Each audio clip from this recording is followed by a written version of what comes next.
Okay, I think I am live here. Believe so. Gonna share this stream with folks on Discords and see who shows up. See who's around.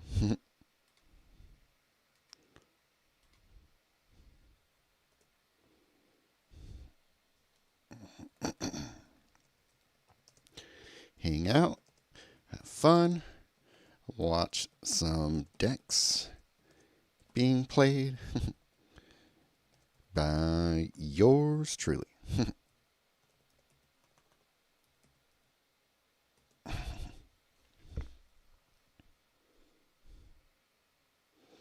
See if anybody comes by. That would be nice.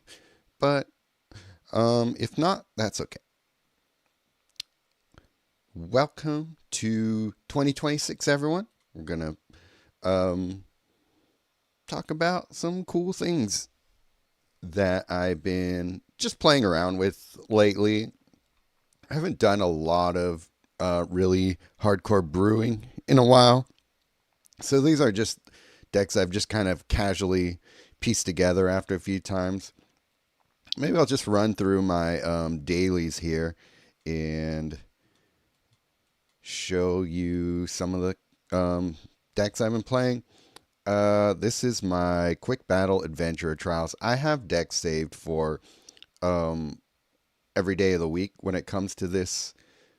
When it comes to these new quick battles, just makes it easy and effort, not any wasted effort trying to build decks for every day of the week, every single time.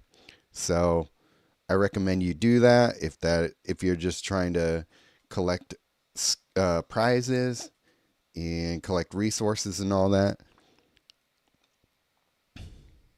Hey, Kilroy. Uh, let's see if I could get the chat.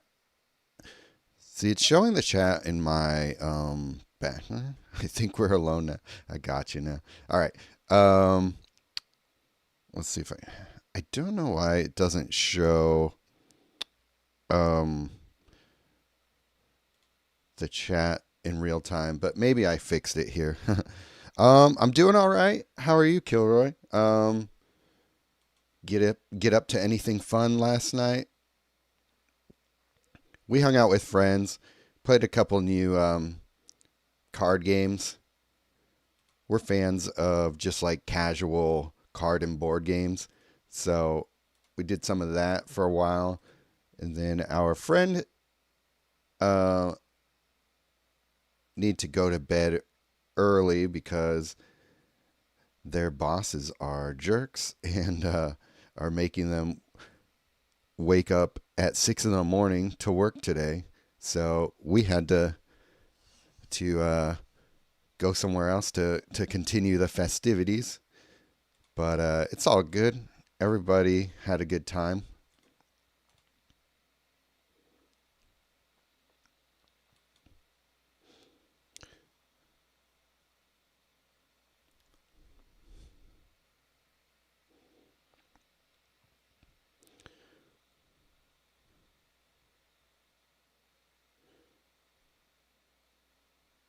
I just like having lifelink in this deck so that when I bring in the cat token with this third ability, it actually uh, buffs up to a good amount. We can get some pyro goggles. I don't know if pyro goggles is even the best thing I have in here. It does fetch golden wish, but I have a bunch of little cheap removal spells in here that's more likely to grab, but it's cool. You slept through the ball drop. I have to actually work this morning. My son left back the text for the army. Bittersweet, really, but doing great. That sounds nice. At least you got to see him, right?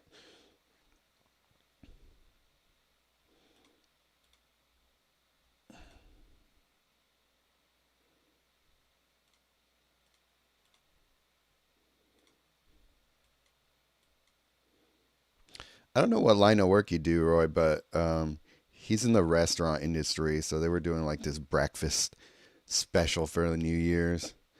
live in kind of a touristy area here, so you find um, a lot of people in the restaurant industry work weird hours because they are serving the people who are brunching and all that.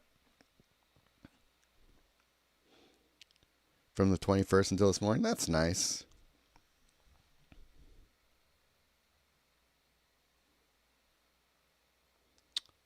Dang. Wiped out my hexproof dudes.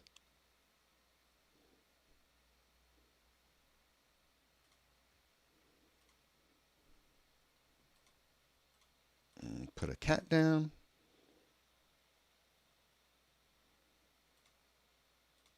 I will give this guy Berserker and Lifelink.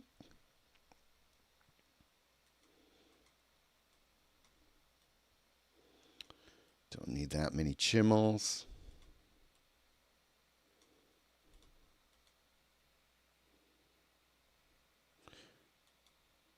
Oh, wow.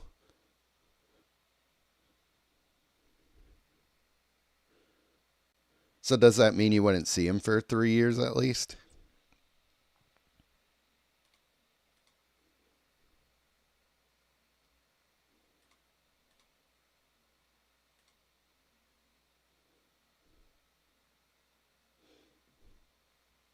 That's annoying.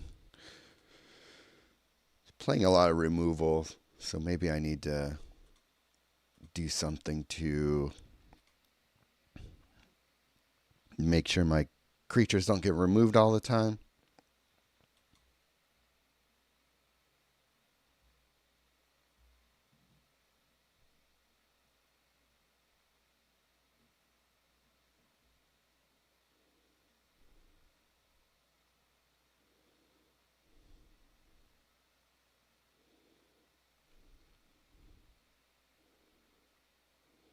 All the more reason to get passports so we can fly over for Christmas, though. I bet Christmas in Germany would actually be pretty magical.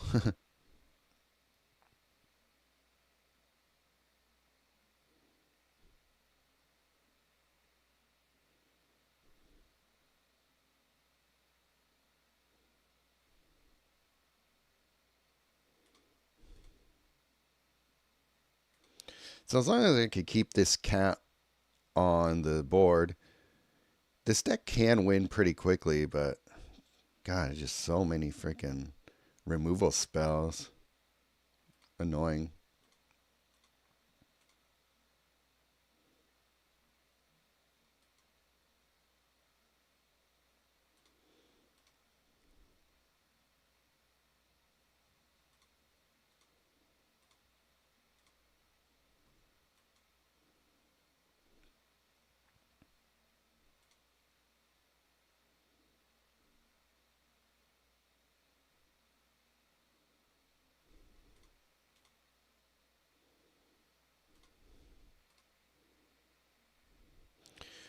Glad we're on the same page with the new MT. I'm trying to explain because it's still good.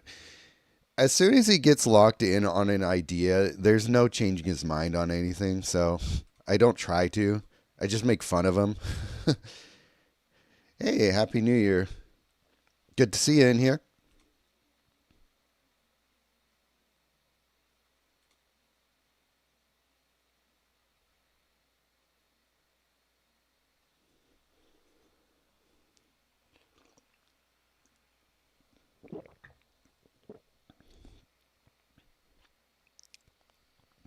It's like he creates his own memes and then decides that that meme is facts.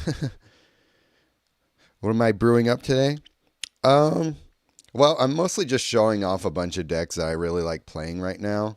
I don't know if I'll brew up anything unless you guys want me to.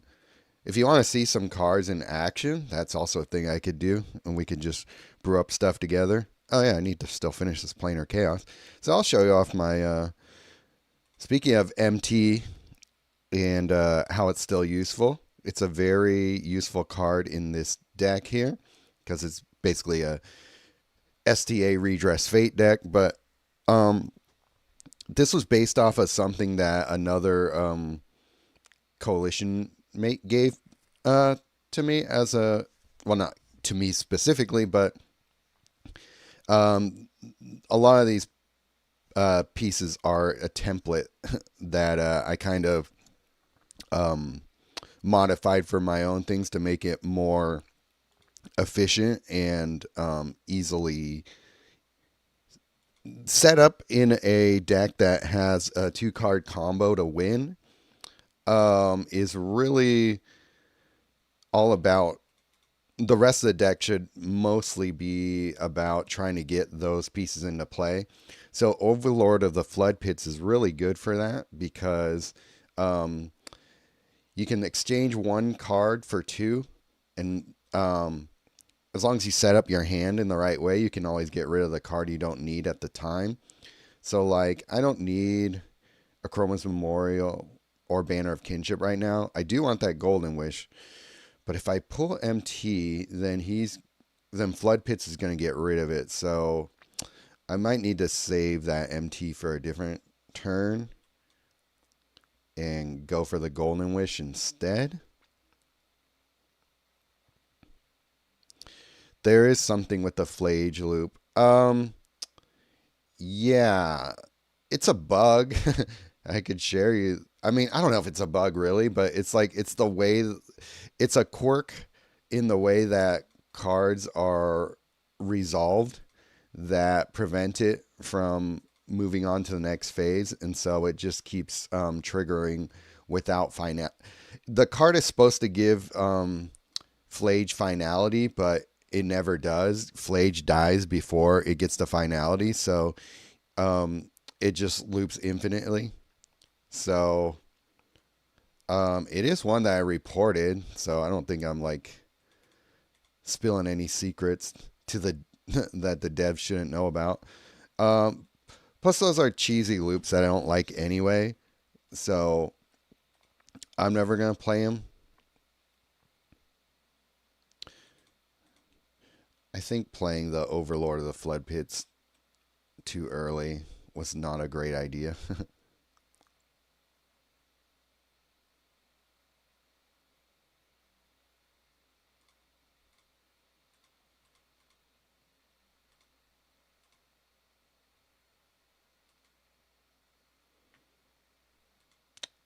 Maybe I could just win with the Overlord and some banners of kinship.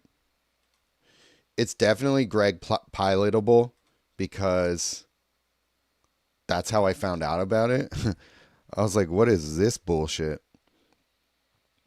I right away went to the devs and like, do you guys know about this? I don't think they did, but I ran into it in a coalition event.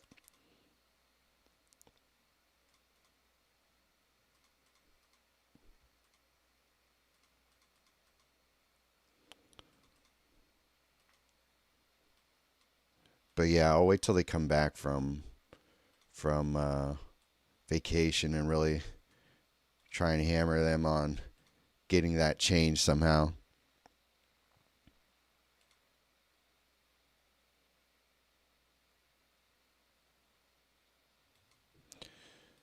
Okay. Well, I didn't really get the STA off because I just didn't set up my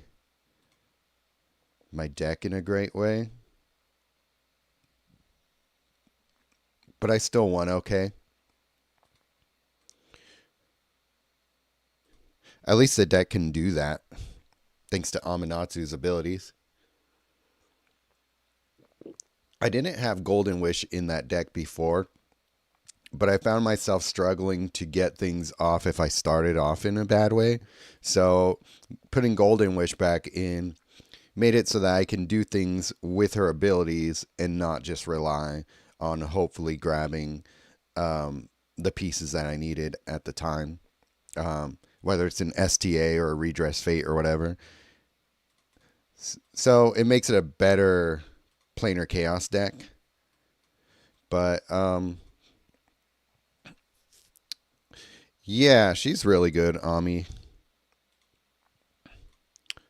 We could start here. This is my new Jace Reawakened deck. that I was playing around with Thought Reflection.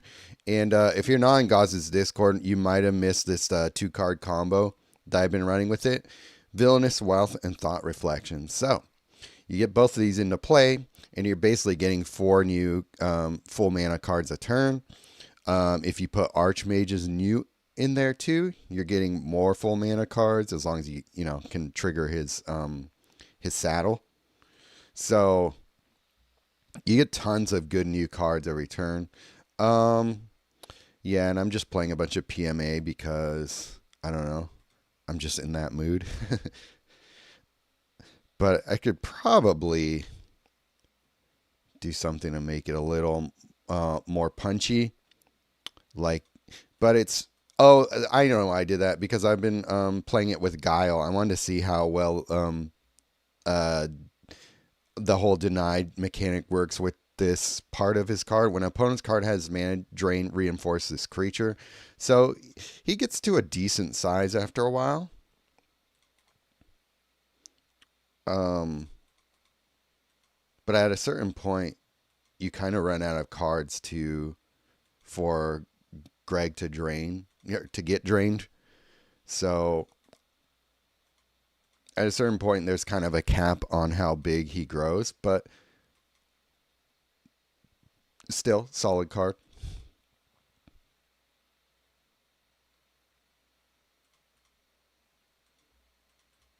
Okay, sweet. Let's try and get that Thought Reflection.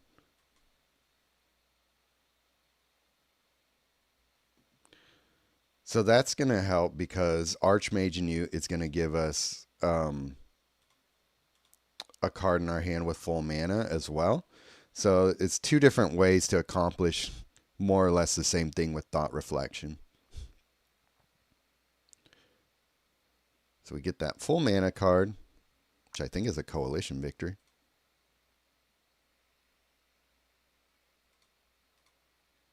Then we get that Thought Reflection, and then Thought Reflection triggers again.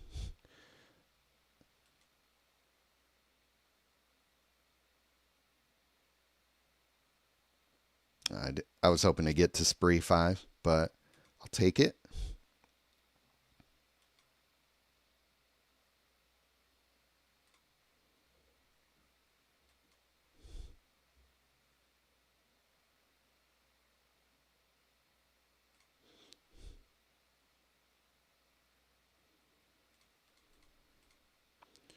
So then Thought Reflection, and then Villainous Wealth. Oh, wow. So we're pretty much going to get 6 cards with full mana every turn, right? As long as Archmage Newt stays in play.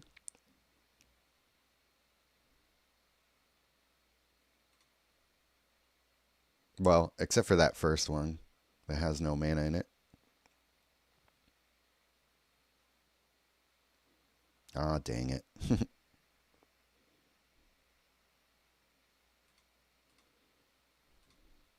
Oh, well, we're still getting a bunch of free cards. Yeah, sure. Play all that.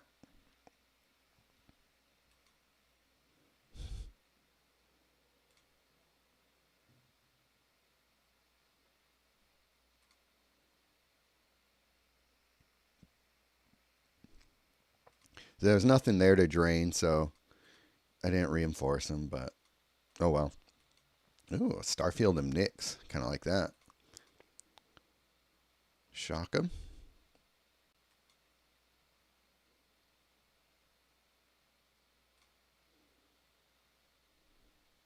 Okay, I would like that Newt.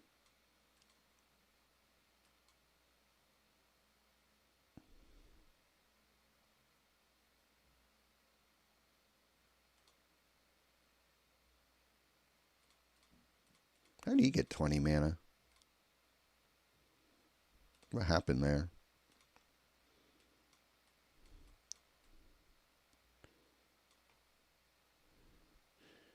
No idea. Oh well. So he's got a Starfield.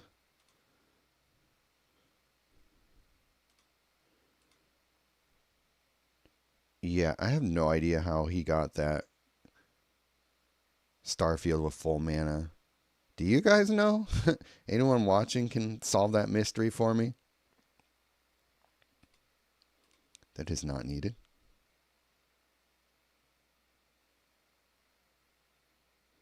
Oh, dang.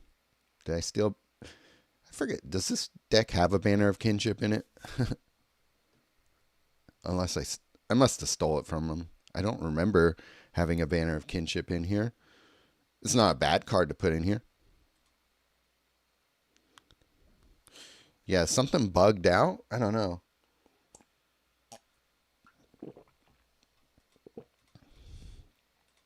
But anyway, that's a fun card. Or that's a fun deck.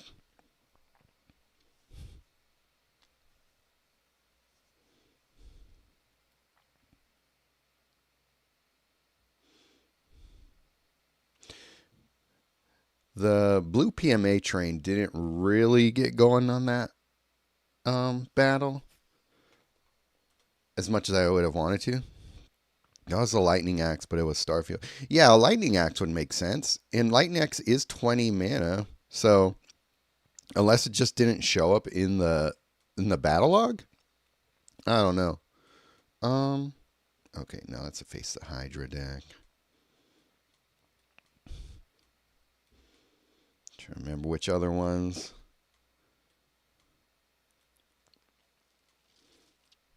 Is this a Nova Chaser deck? Yeah, this one's cool. I haven't played it in a while, but it's a strong deck. It's got a lot of fun things in it. I think I was playing this one for the elementals. Whatever event that you have to play a certain amount of elementals, I think that's where this deck is from.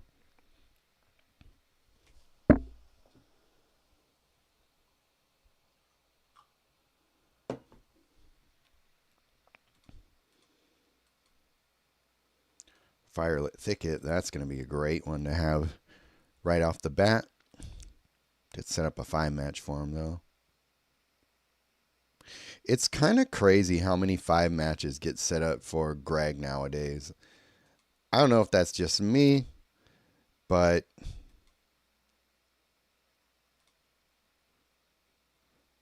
I feel like there's definitely been an uptick in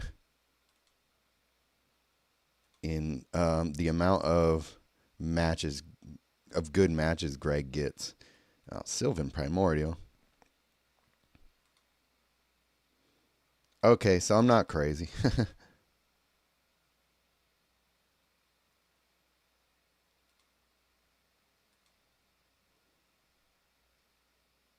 See, there was a 5-match, but he didn't take it.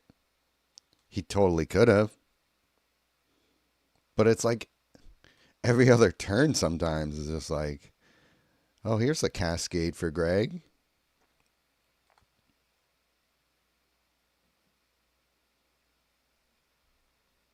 Sylvan Primordial might go. Hey, someone agrees with you.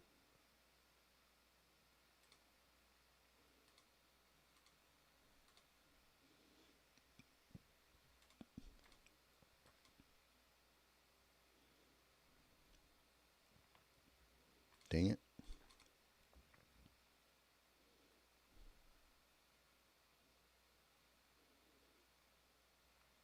Oh, okay.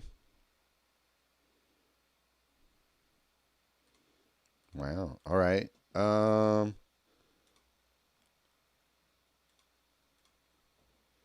wait, that's a bad idea. Uh, well, I'm gonna die anyway, so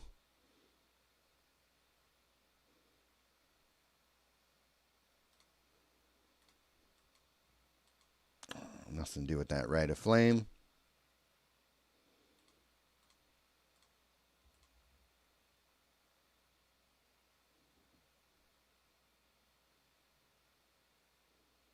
Dang. Okay. That was an L.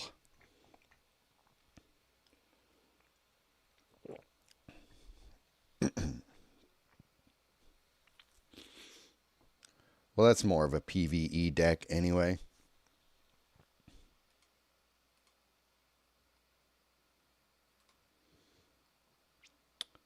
Let's see what else. Oh yeah, Kalia. I don't think I can't remember if I ever played my Kalia decks. Oh, okay, no, that's why because it's an event deck, so I don't really use event decks in QB unless I'm trying to work them out. Let's just start at the beginning because I'm getting a little lost going backwards. Um, this is a cool deck. Yeah, I think. Can't remember the last time I played this one, but I remember it being decent.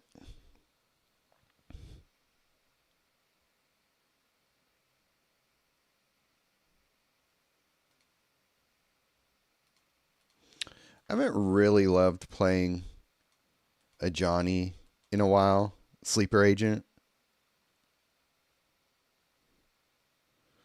Something about like he can get off to really slow starts sometimes for some reason.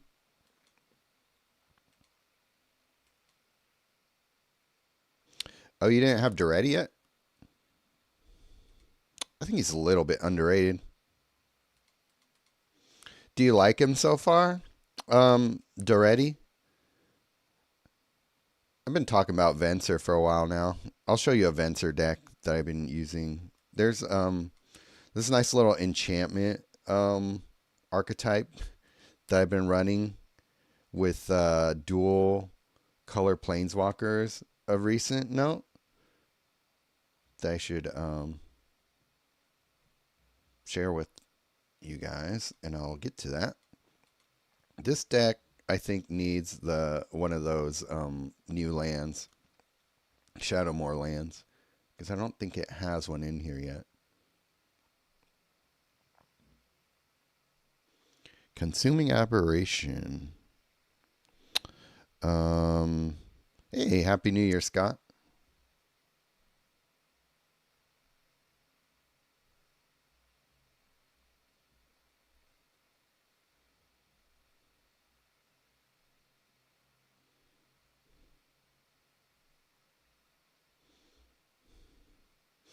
At least they're usually just spamming her first nowadays, Liliana.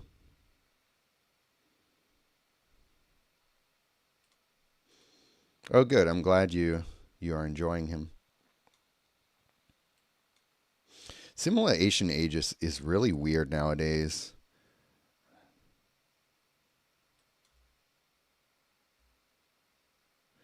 I don't think it's that good of a card anymore. At least one that you can't really rely on.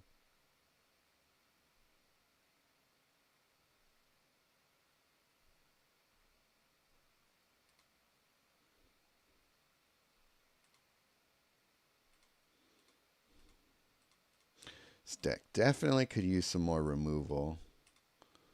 Um, yeah, nothing here is really going to save me anyway, so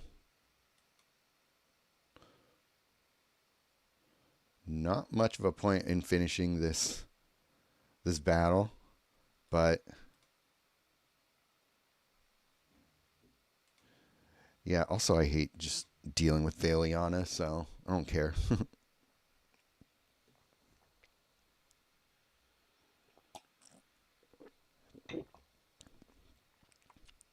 That deck definitely needs some fine tuning.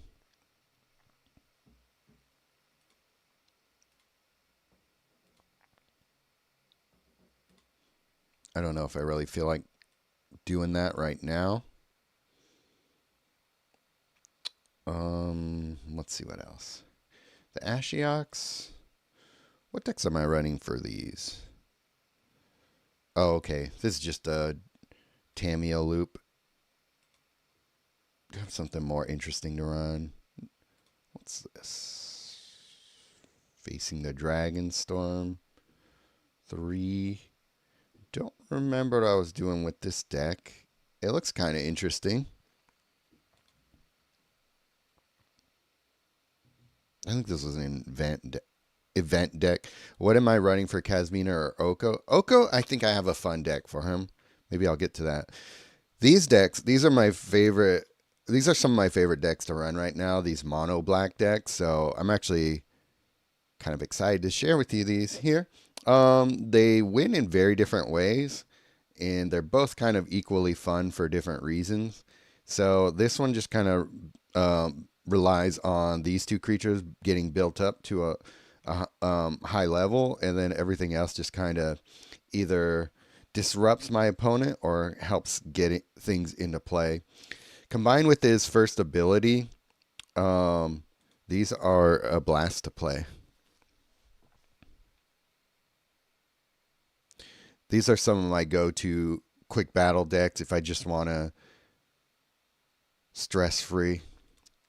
Um, kind of just not even think about it. Favorite mono. Oh, the name of the deck. Yeah. Just for my own reference. I guess I could put in a Nettleline Blight. Save that case for when I need it. No, I always thought it's pretty good. I think people were not impressed with the rest of his abilities, but that first one is solid.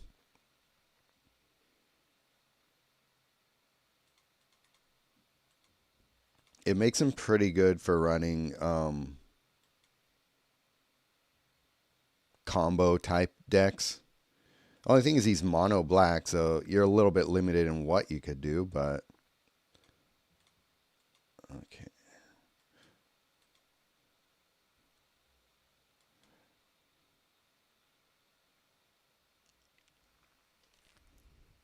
A warp build. Interesting. I don't even know like what that entails at all really.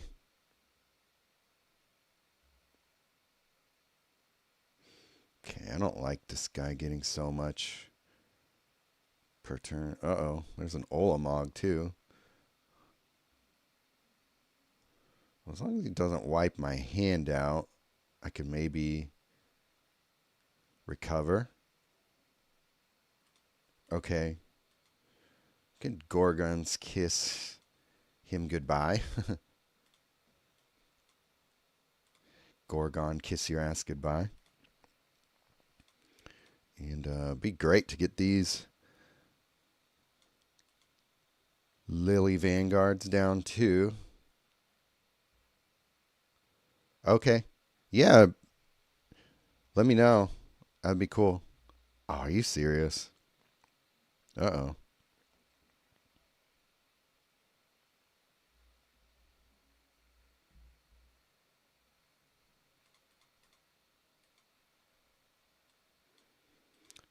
Well, at least we could. Tribute. Nettleline.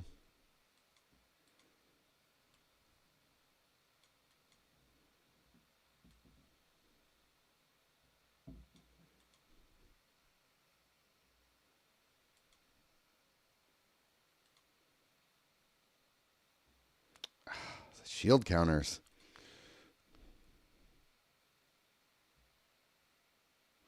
Dark Confidant and Alpha Rail, however you spell it. Yeah, okay. But like what is happening? What is the aim of the deck?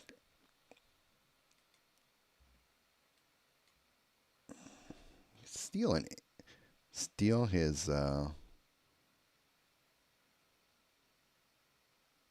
what's it called with it? And maybe I can recover some. I guess I could go there.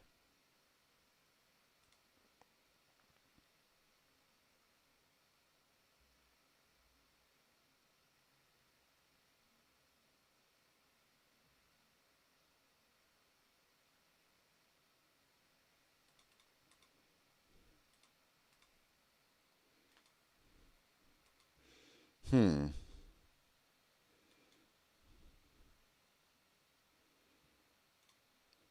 Dang. This is I don't normally lose 3 in a row, but geez.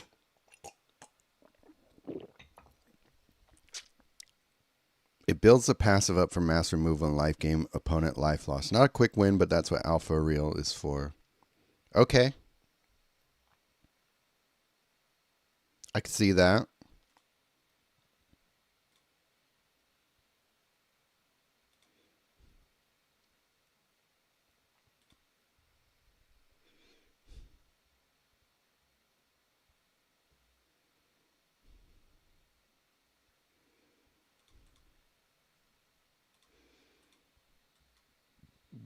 Gosh, where was this my last battle?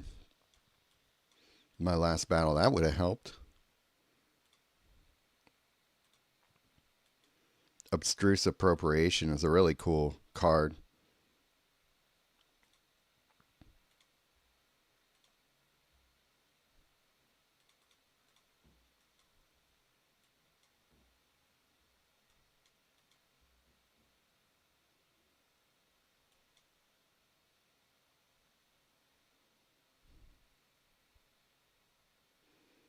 Liliana Vess.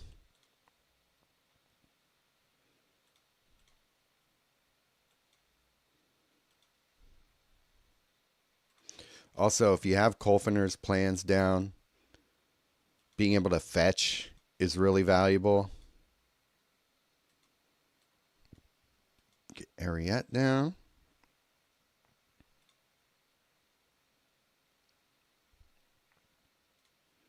Get a Gorgon's Kiss. I'll keep the Abstruse Appropriation.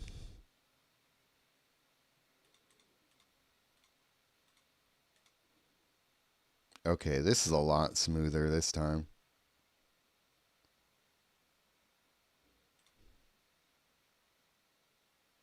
But it's kind of showing the problem with Ether Spark. My deck is set up that normally it's really hard for them to keep creatures and really anything in play.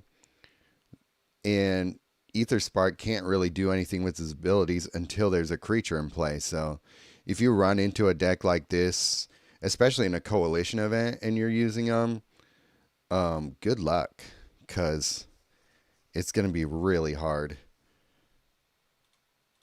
to just get things going, because his mana gains aren't great either.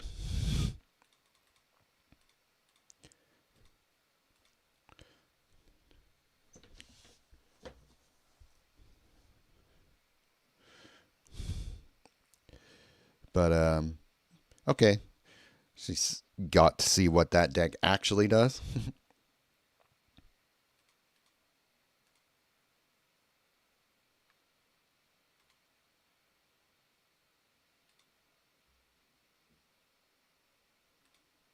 And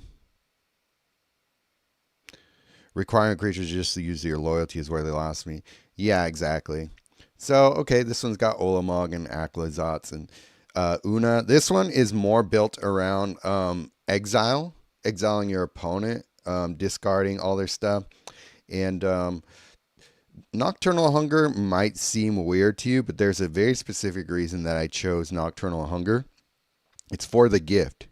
Your opponent creates a random simple token. The way that Olamog works is, in order for him to buff, he needs to exile an opposing card. And so what I found was, with all this removal, there was almost never a chance for anything for Olamog to gobble up. So Nocturnal Hunger makes it so that you can just play Nocturnal Hunger and create that simple token, and then just use that as your trigger for Olamog, no matter what. Like, even if they don't have anything on their side other than the little simple token there. So pretty clever, if I do say so myself. um, okay, let's start with Chimmel.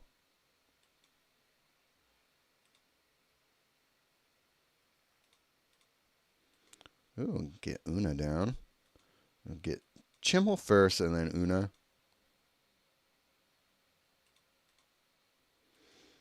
Still have Cryptics in here, but I should probably replace that with something better than Cryptics. RAP.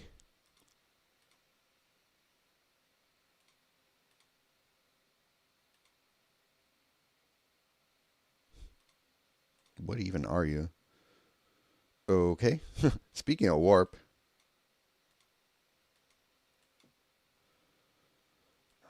I would like to get Una down, but do I want Cryptics first? I kind of want some mana ramp going here. Ulamog would be nice.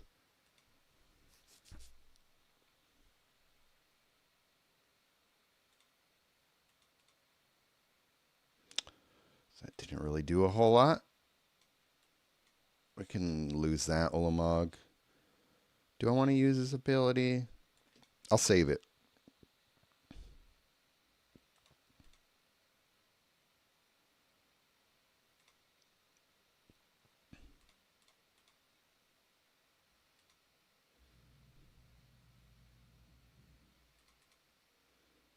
Kind of slow going as far as mana ramp goes. Don't love that. See if we can get Una down. I would lose Aclazotz, but actually, can I play Nocturnal Hunger? No, I don't think so, unless there's a cascade that I can make happen here.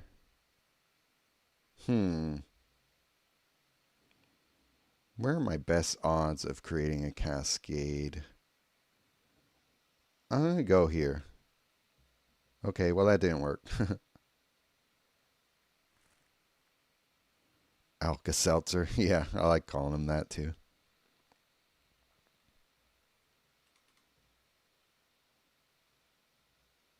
All right, here we go. Jeez, finally.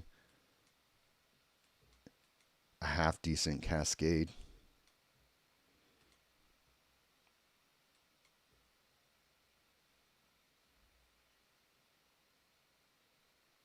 Okay, there's the random simple token. I'm not. Do that.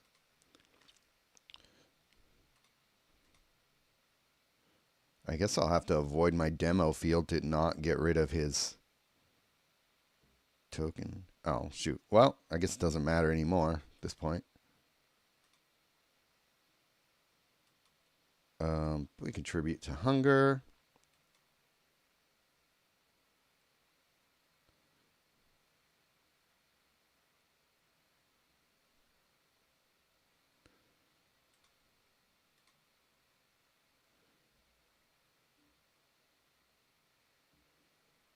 Banner of Kinship. So we can move on with our lives and win quicker. All right.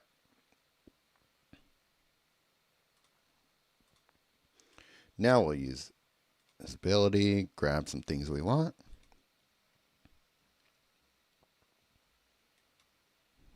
Go there. You still don't have Tribute to Hunger. Dang.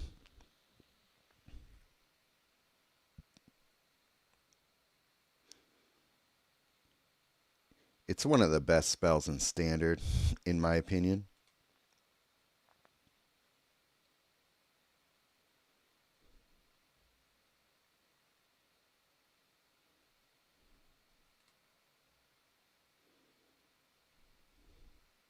One in 3 if you use pinks.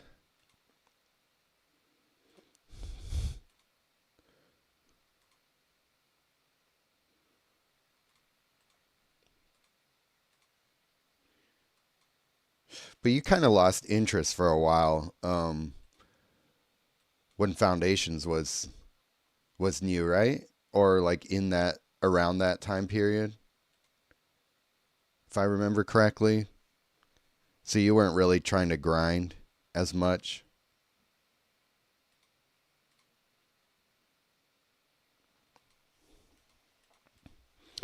That was an okay battle. It was really slow to get going, And I think it's because I didn't have... Oh, look at that. I mastered that card. That probably no one else plays. But I think I need to change Cryptics, switch it out for Etheric Amplifier. Is that not in here? Kind of does the same thing that Cryptics does, but almost half the cost. And it buffs a little bit too. Yeah, okay. So Etheric Amplifier, probably going to be a better card. I could do Colfiner's Plans too. 7 mana as well. Yeah. Do I want to do Colfiner's Plans or do I want to do something?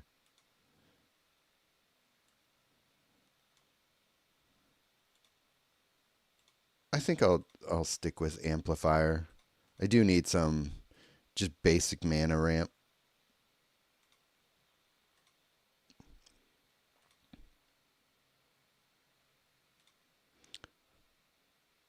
The rest of the deck is not bad. Desolate Mire. I could probably do something else instead of Desolate Mire, to be honest. Maybe that will be my Colfiner's plan.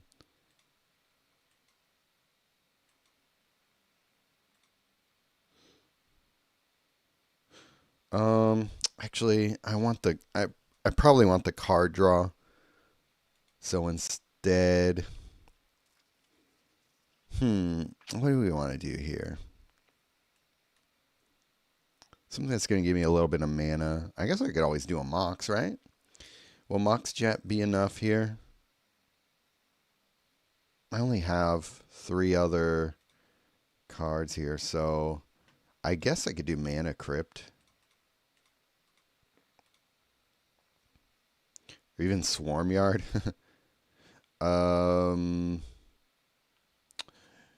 Yeah, Mana Crypt. That's a pretty solid little foundation for mana ramping, I think.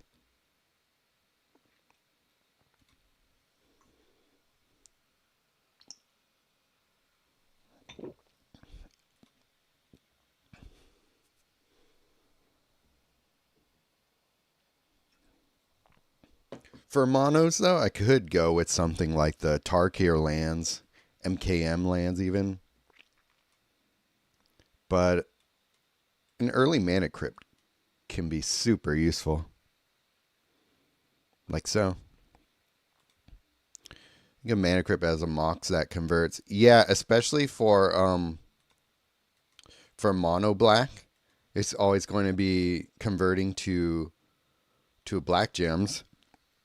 So that's going to help. And then we offset the...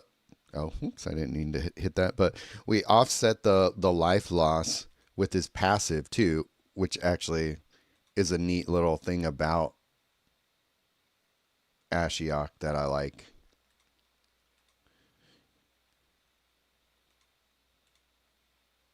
There's one time I was running Knight's Whisper because I could offset the that big amount of life loss from that. Oh man, he stole my Aclazons. Don't like that. Okay, if I can do this, maybe grab some...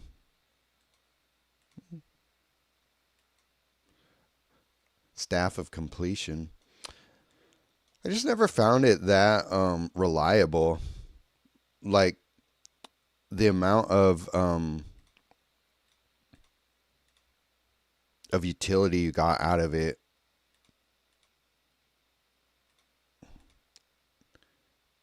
I never really loved that card. Okay, nice. So Una is going to do that. Get some Olamog down. Decent. We'll try and get that buff count up higher. There's a lot of stuff for him to eat up too, which is going to be cool. Nice. There we go. Look at all that mana we're getting now.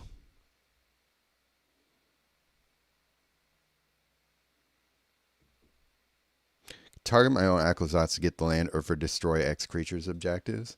Okay. Interesting way of going about it.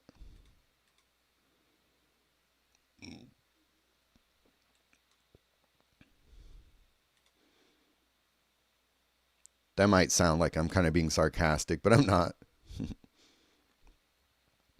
Yeah, see that the Olamog can get pretty big on its own if you as long as you keep putting things into their exile. That went better. I'll keep that deck as is for a while.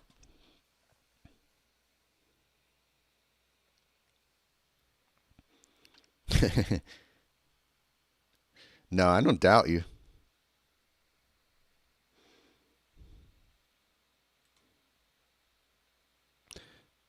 Over the years, you've been one of the people I've enjoyed trading ideas with.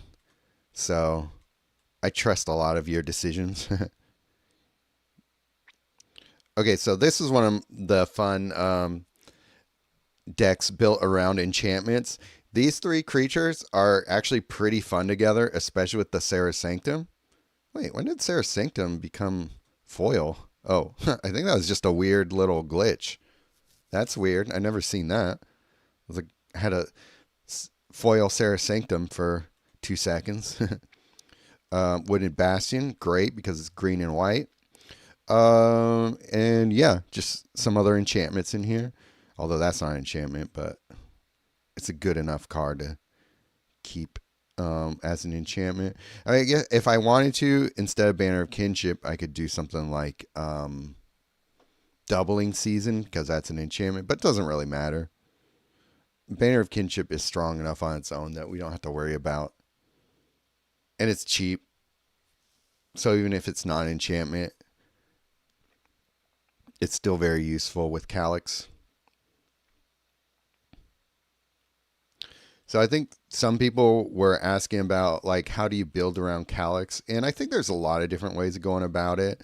This is probably actually not like taking advantage of his abilities as much as I could be, but it's a fun enough deck that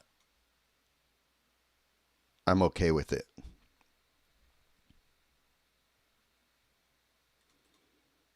Viper.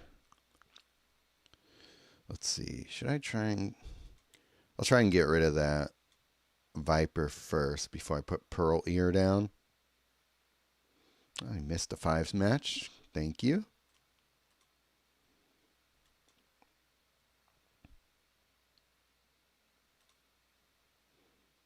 Sweet. Nico. That'll help for our Serra Sanctum.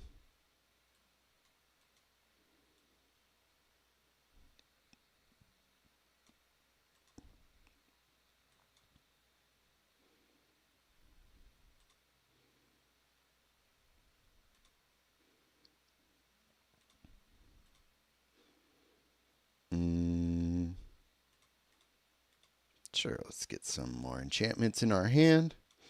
Okay, so now we're going to get, hopefully next turn, Nico and Serra Sanctum playing nicely with each other.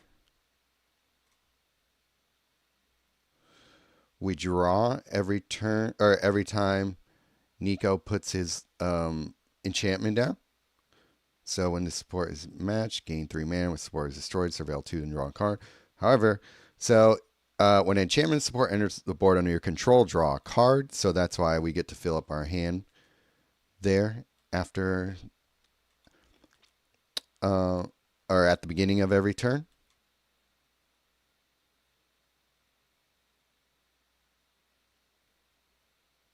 If we get the Calyx creature down, that'll help too.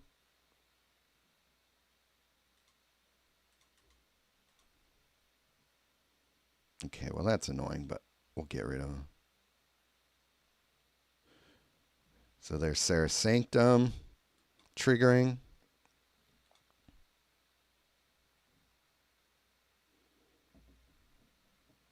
I'm using localized destruction a lot more now that they nerfed Wreck Raid,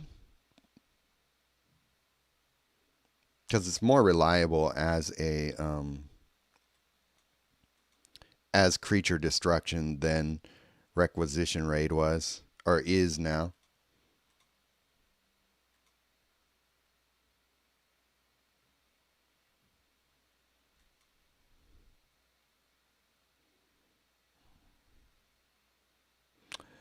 Oh man, those are such good cards, both of those. But yeah, so as long as you're able to, keep things on board, deck really builds up and can really slam.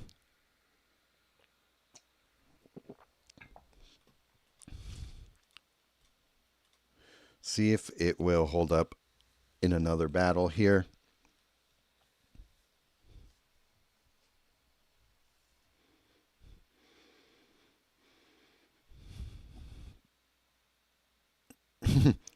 Yeah, good old Banner Kinship.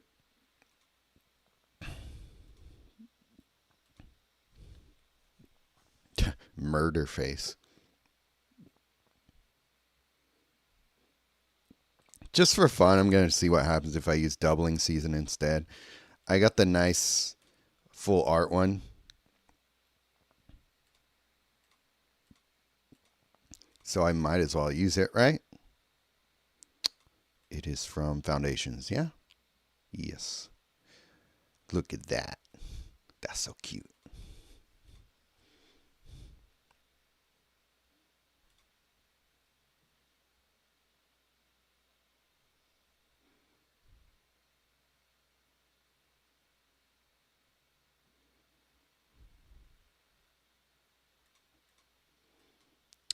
Okay, so before I even put down Doubling Season, I should have creatures already down first.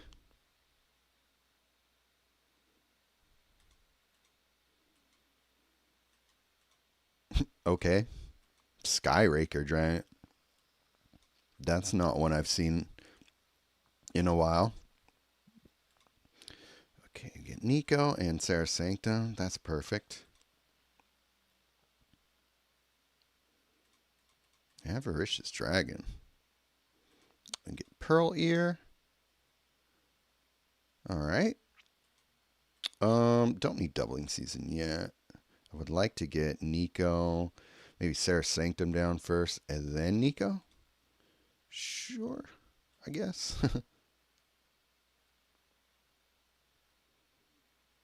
Or is it? Or yeah, I don't know. Is it the default? Okay, we can get this Nyxborn Champion token down. If you're not familiar with what it does, at the beginning of your turn, return the first aura and first enchantment card from your graveyard to your hand. Those cards gain full mana. I did not build for library destruction, um, which is, something that I don't really know if I have a great card to do that with in standard at the moment. So I'm not usually building for his third.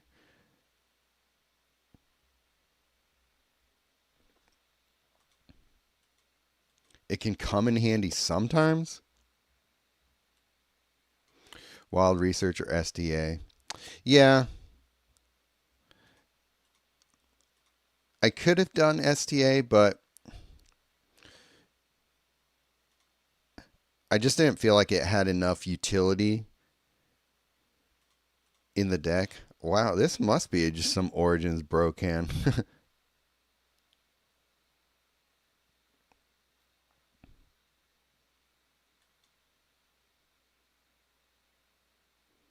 Sphinx spell.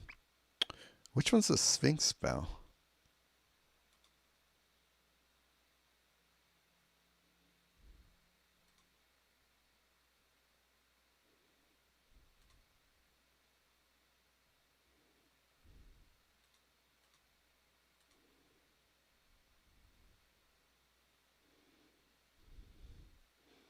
Yeah, Tons of mana every turn. It's great. Don't need to do that. Black rare land from the new set is which one? See if I have it.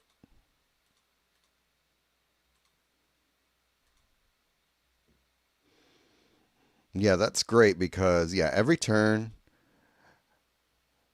Pearl Ear with Nico fills my hand with mana. Sarah's Sanctum blows up the board and fills up a lot of those with mana. The fetch to a 4 and destroy others for half mana and gain life. I don't know if I have that. I'll have to check. But is it going to convert gems to black? Because I don't really want that.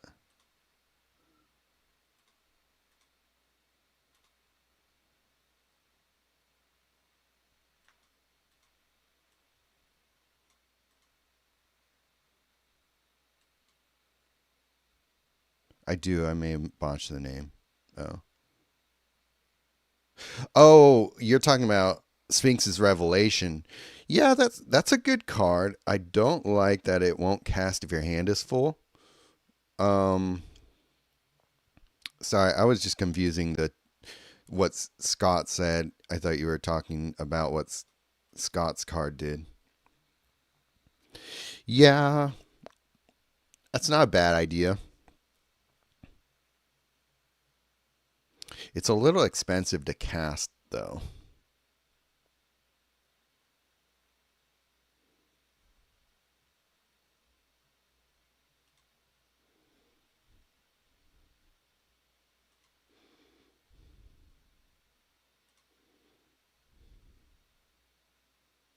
Doubling Season really didn't do much in that deck. I don't know, it was just that battle or not. What if I just do Destroy Library?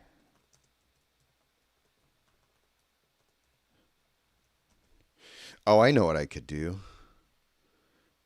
Lucid Prowler or Space Time Anomaly. Well, do I actually want to do that? Is that worth it?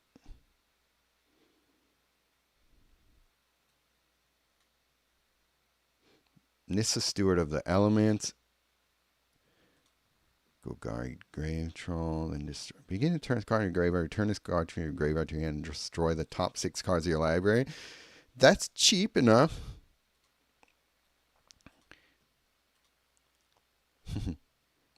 It's weird to throw in a 4th creature, but I don't necessarily even have to cast it. If I just put it into my graveyard.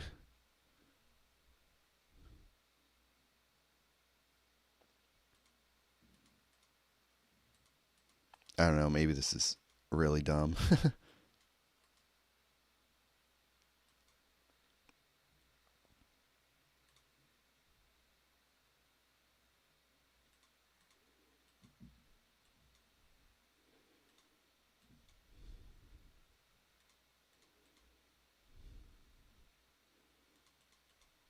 Okay, Calyx. So let's get Rediscover the Way Down and then have Calyx copy it.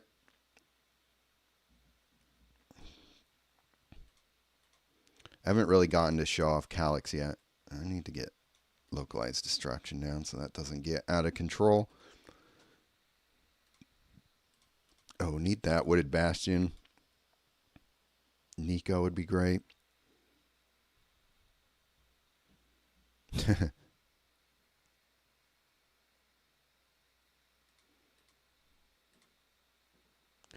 Locked Hothouse, Sarah's Sanctum. Sweet. Okay, want the Wooded Bastion down for sure. Save that Rediscover the Way for later because I don't need the double strike.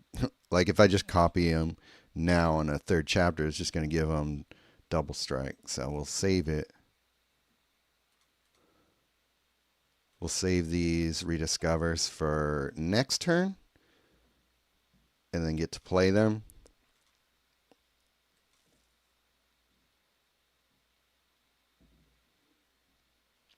Oh yeah, we're gonna have 3 rediscover the ways to play right here. That's gonna be sweet.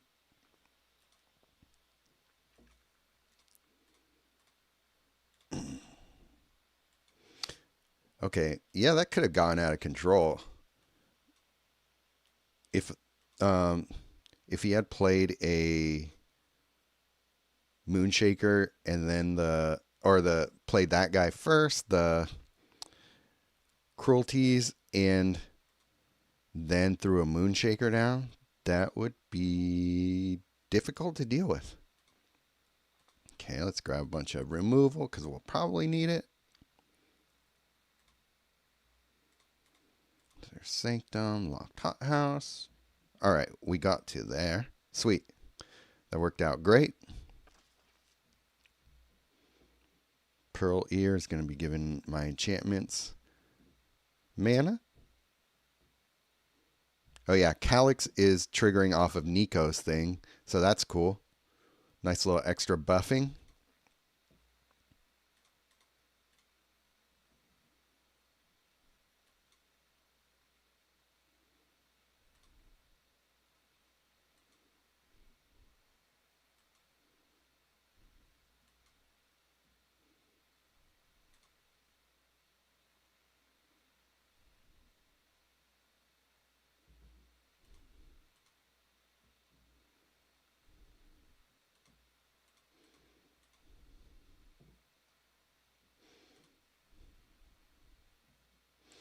Actually, you know what? If I'm just going to be bringing enchantments, sagas are enchantments, and they self-destruct. So instead of that, I could just use his third ability to bring my sagas back into play instead.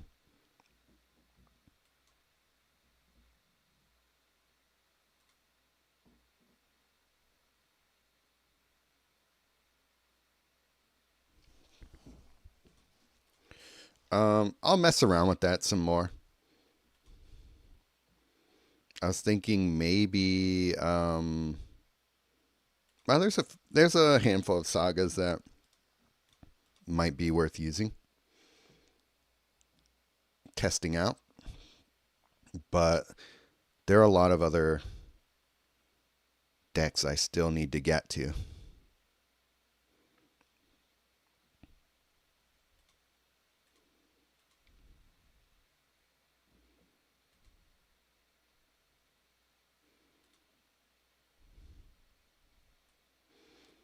Um, which one is this?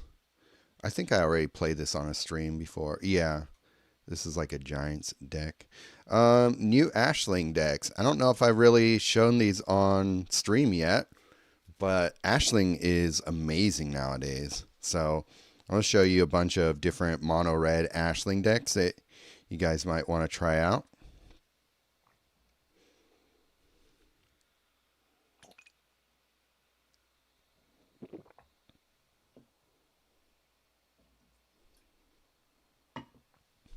Sweet. Start off with the 5 match and an Ashling. Nice. Okay, that works for me.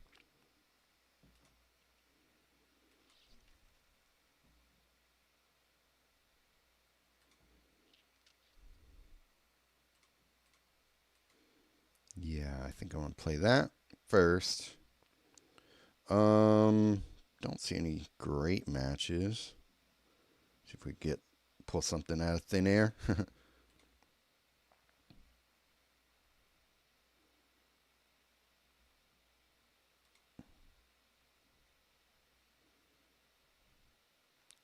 Oh, that sucks. At least we had some gold tokens we hit. Gosh, that really more helped him than me. um, let's see. Do we go for the mana geyser or do we take out his Duretti? I think we take out his Duretti.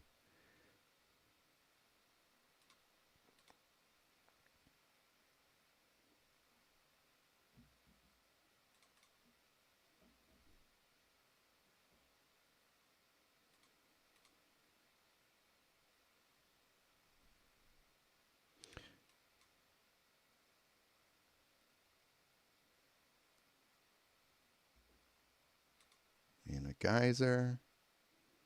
Sweet. Hell to pay? Sure. Fist of Suns is great with all these Ignite gems. Let's do Boros turn, maybe?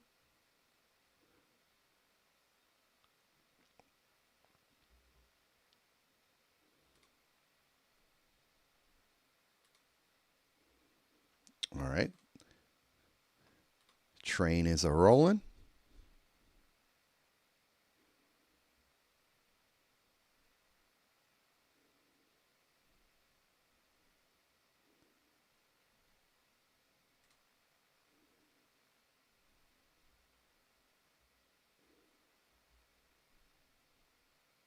These mono red decks are so fun now.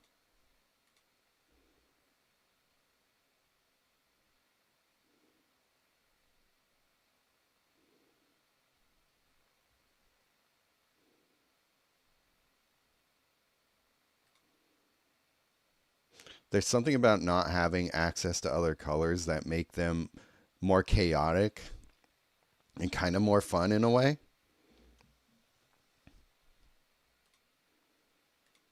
Just not now and just hit them for 14. Like 4 or 5. I mean, I'm right there with you.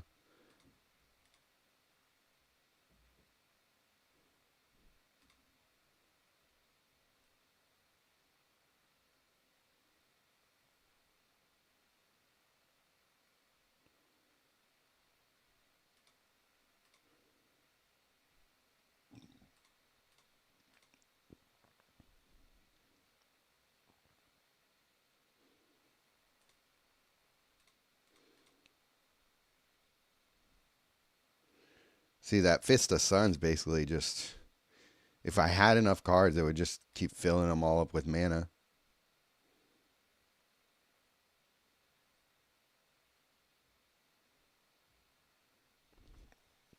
And yeah, there you go. So that's actually pretty typical how it goes. Sometimes it might take a little time to set up. Um,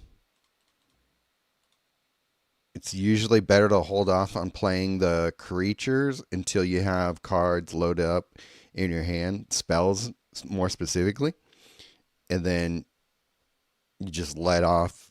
You hold off for a bit, and then start casting all your cards, and it's just you pretty much just keep going until you win. It's really awesome. This Flame Shaper one is great too. I think this is also an Ashling. Yeah, this one's a little. Um, what does a standard Koth one deck look like without gold tokens? Beats the hell out of me. I hope you're not asking me to play Koth one.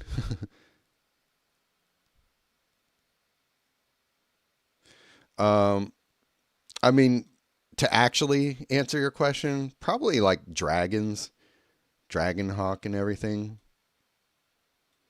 I don't mind. Hit him with an ill-timed explosion.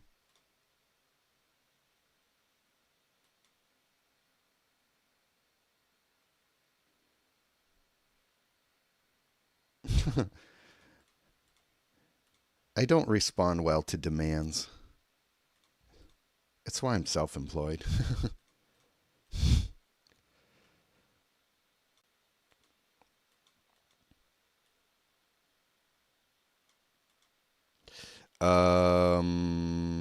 Anything good? I guess there.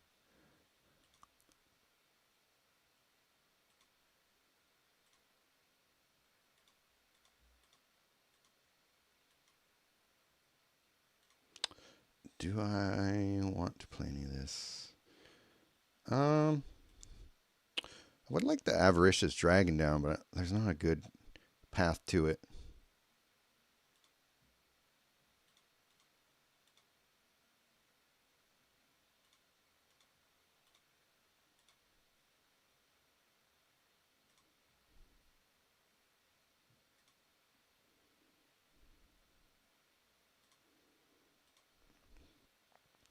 Avaricious, Avaricious Dragon is an interesting card to pair with Ashling because you're either going to um, destroy if you're playing against a color that is not red, you set up a bunch of cascades and red matches for you that way. But even if you're playing a deck with red planeswalkers, you create more red gems the more you hit for Ashling.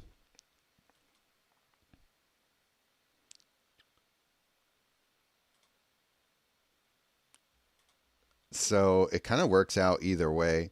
It's better though to play it against non-red planeswalkers, but it still holds up.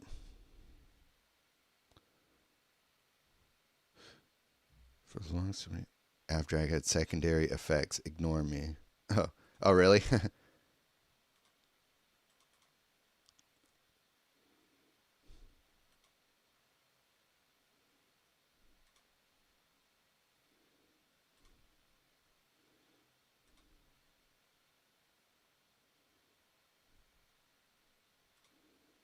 Oh yeah, that was a Wild Research doing its thing. Really kind of fun way to put. Oh,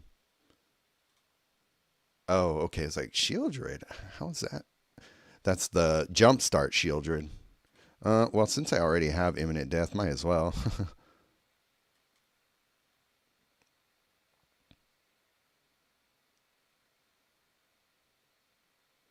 I was like, I don't remember choosing Legacy in Quick Battle, but it's the Shieldred from Jumpstart that's permanent standard. But yeah, you ignite gems and hopefully hit Wild Research and get tons of mana that way. But I don't know. Maybe I'd rather use Fist of Suns instead of Wild Research in this deck. That was pretty damn explosive when I used it before, so in the other deck. So maybe I'll put Fist of Suns in here instead of Wild Research. Oh, it would be so nuts with STA if we had Saga Shieldred. Let's draw some cards. This one is a little bit slower winning of a deck. So if I really wanted to speed up the damage, I'd probably put in Season of the Bold. I probably should. I just like all the draw and disruption that's in this deck. So maybe instead of was it Tyrannize? I think that's what it's called. I put in Season of the Bold. Or even Dragonhawk, right? But Dragonhawk is kind of basic nowadays. And people are sick of seeing Dragonhawk in every battle. But is Season of the Bold still acceptable?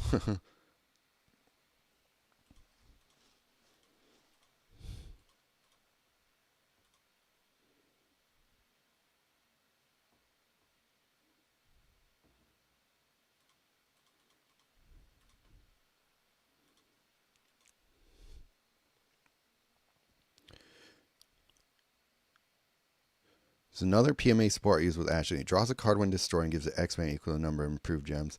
Oh, okay. Is it from PMA? The one of the colorless ones? That makes sense. That's actually a good way of using those ones that trigger when destroyed. There wasn't a great way to use those cards. Now that we have Ashling doing its thing, I think those are more viable cards now at this point. What's it gonna do? I think I was gonna play Season of the Bold instead of Tyrannize.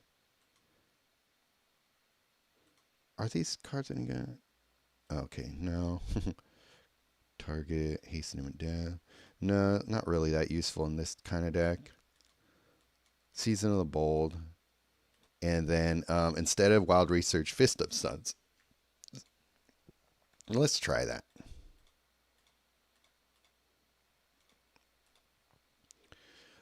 Which one is it? Is it Kaleidostone? Spores destroyed. This is the one, right? Yeah, it's very niche card. Kudos to you for finding a good use for it. Because it did not have one, I don't think, before. Uh-oh. Another DAC. Let's see if we get destroyed again. And my tea is cold. Is that how long I've been playing? Hour and 20 minutes?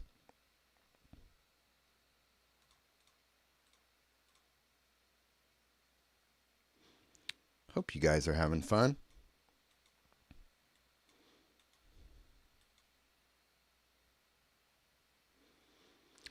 He sure can. He destroyed me earlier. I think you were around for that, right? Incendiary command.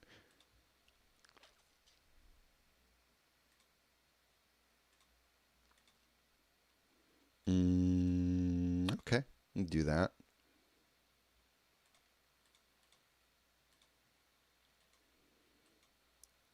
I'd like the Avaricious Dragon. Let's see. Do we do this? First 2 cards in your hand gain 6 mana. I'm going to gamble. Sweet. It worked. Kryptonite Valiana. Yeah.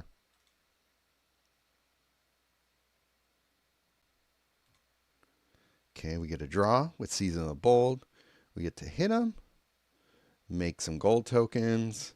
Then we will disrupt his hand.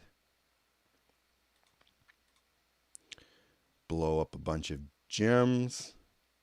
So this is a kind of a cool way to get mana into our hand as we draw a bunch of cards, set up cascades and stuff.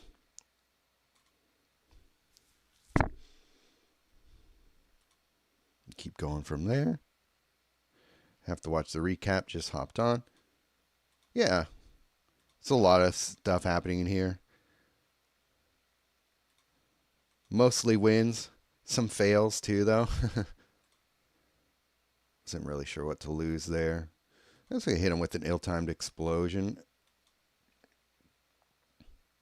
It didn't work. Oh well.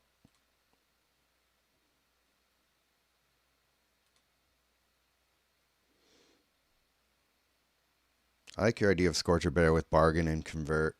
Yeah, I'm pretty sure I still have that deck somewhere. I think it's a Jaya deck, I decided. I could throw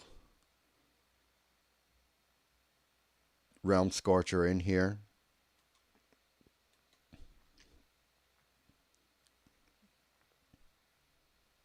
I'm not sure what to take out for it, though.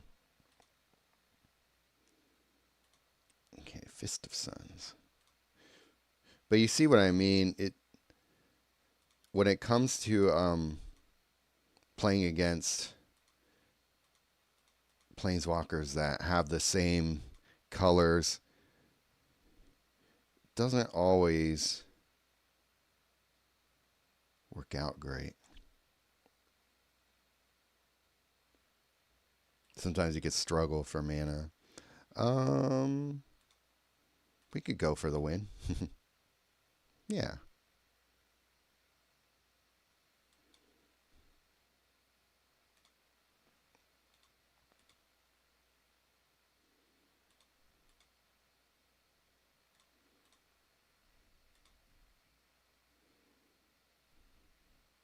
I use maybe one support max to an Ashling build. Usually involves gold token creation. Okay, yeah. Yeah, maybe I do want to tweak this deck a little bit and focus more on gold. But I think I wanted to play around with the gold destruction or the gem destruction and draw that Avaricious Dragon can do. But there's something a little bit inconsistent about that. It's not as smooth as some of the other builds. So that might be something I need to mess with a little bit more.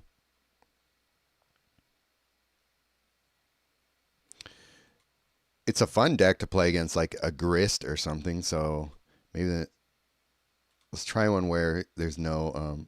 Speak of which,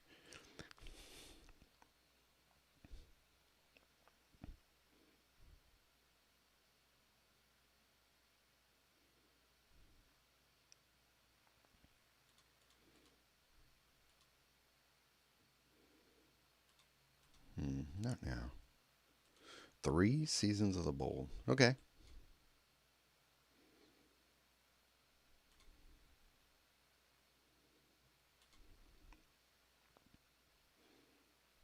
Got some gold tokens out of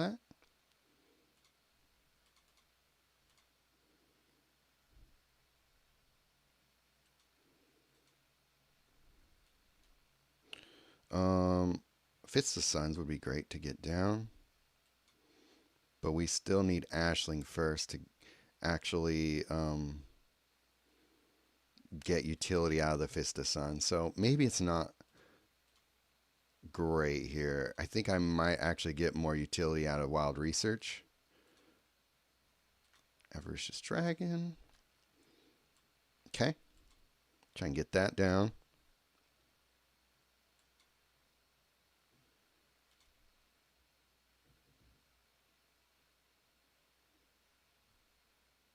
Frogantua. All right. Okay, there's Ashling. Let's try and get Ashling down too.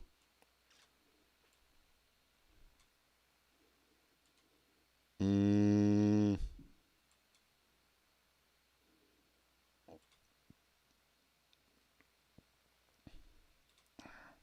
yeah, it's just. It's not. Yeah, I think I want Wild Research back in here.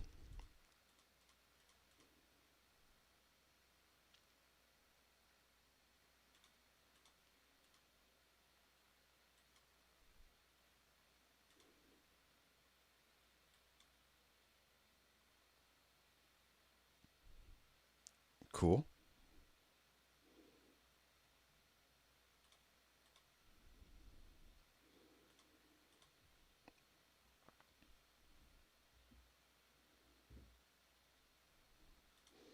Let's draw.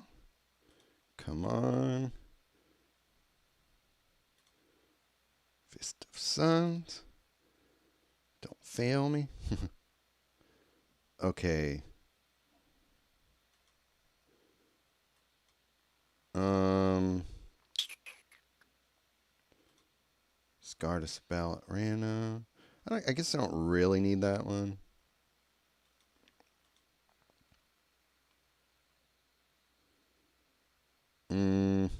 I guess I go there.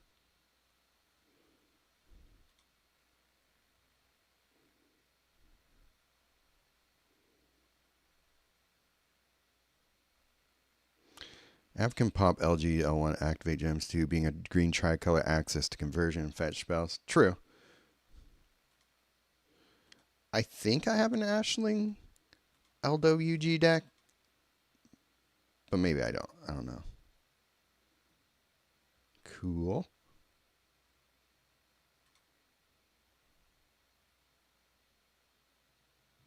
I didn't even know I hadn't rediscovered the way in this deck. Okay, there we go. Fist of Suns finally pulling its weight.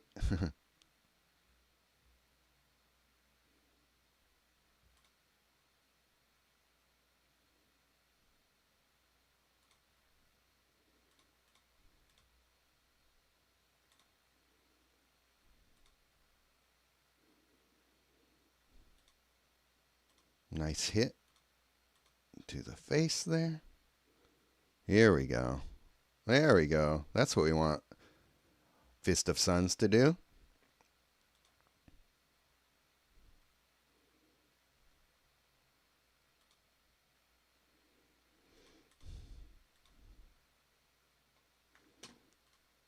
Hell to pay.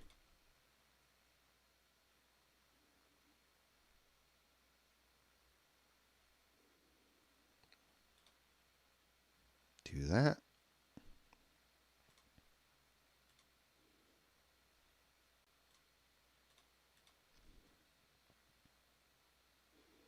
Nice. How many spells does Calamity have for decks? I actually don't know.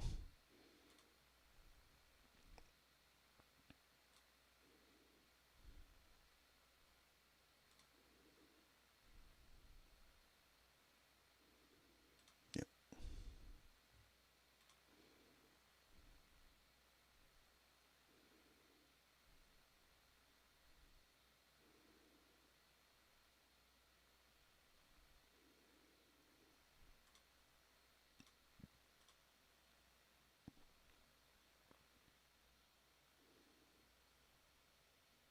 Okay. I think I'm going to make a couple of tweaks to make it a little bit more consistent. Ash is fetchable at 14 mana for her. Oh, good call. You're smart.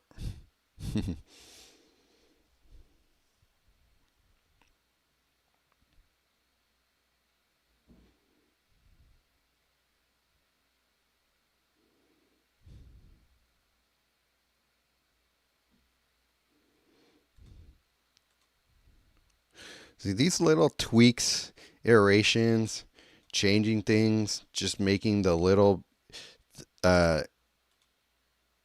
the little changes that make your decks more consistent is what I love about the game. So instead of rediscover the way, I'm actually going to do wild research. And let's do, instead of expressive iteration, even though I like it,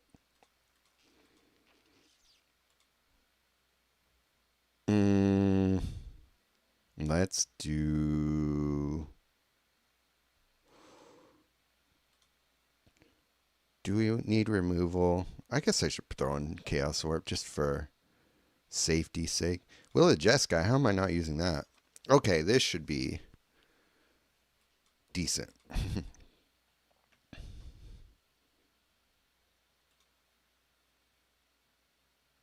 Will of the Jeskai should go hard in this deck.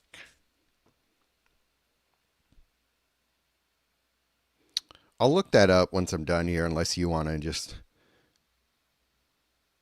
go find that out yourself while I play here. But I don't think it's like a super low amount. It's probably going to be like 6 or 7 spells.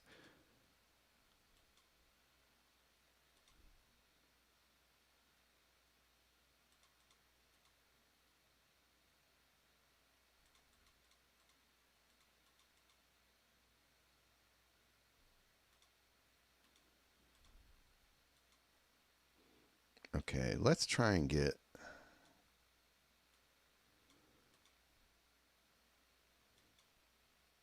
our creatures into play. Avaricious Dragon, Ashling, sweet, thank you.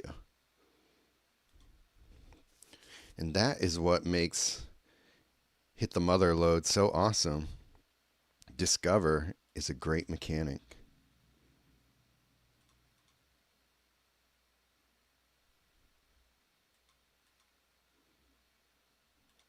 Not this time. Try and get Ashling and then Hell to Pay.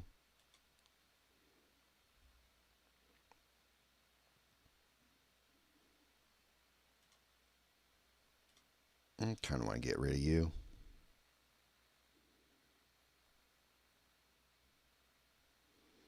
Oh, and then another swap. Okay.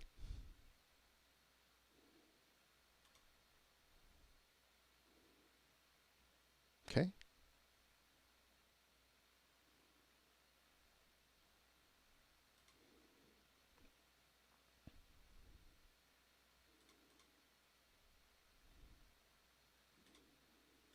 Draw an extra card. So make an extra gem destruction happen. Let's see if we hit Hell to Pay first before we hit Incendiary Command.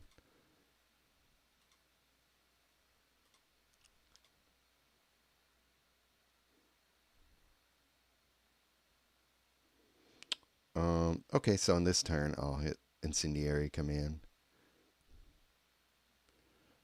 Looks like I don't have Fist of Suns down yet.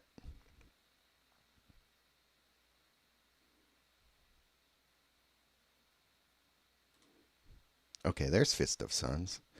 That'll be great to have down. Fist of Suns also has a pretty good amount of shields on it, so it's not going to die really quickly.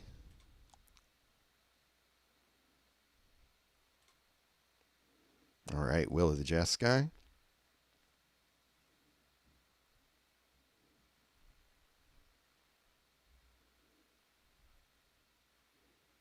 Okay, hell yeah.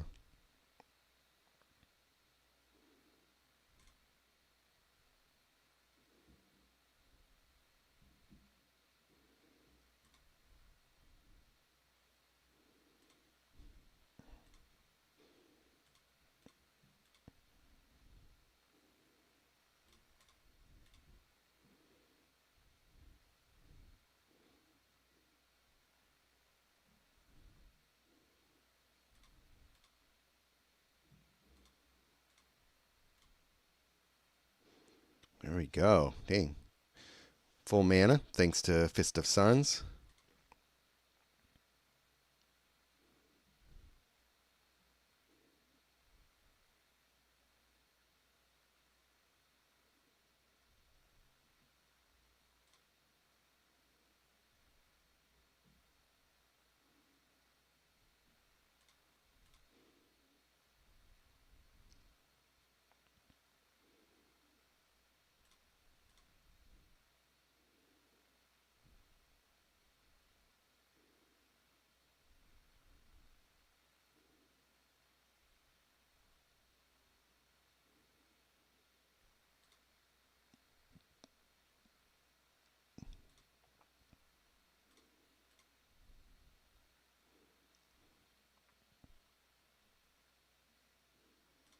Seasonal Bold.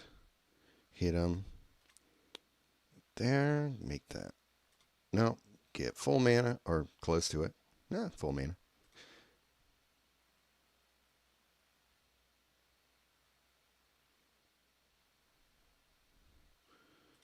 Probably win. Yep. Couple little tweaks. So much better. So much smoother. Nice showcase here. Yeah. Yeah, it's just those little tweaks make a big difference. Love stealing opponents' spells and supports with Chaos Warp. Yeah, I kind of underrated that as a thing here because once things get going, you don't really care what your opponent's playing. You're probably going to get rid of it all. But it's actually pretty good to keep things moving.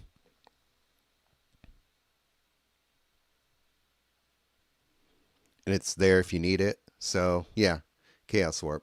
One of the best spells. Let's see. I think there's a couple more mono red decks to share with you here. This is kind of a weird deck. Not an Ashling deck. That one is. This one's pretty close to the other one I was just playing, just with Dragon Hawk instead of Avaricious Dragon, so we don't really need to see it.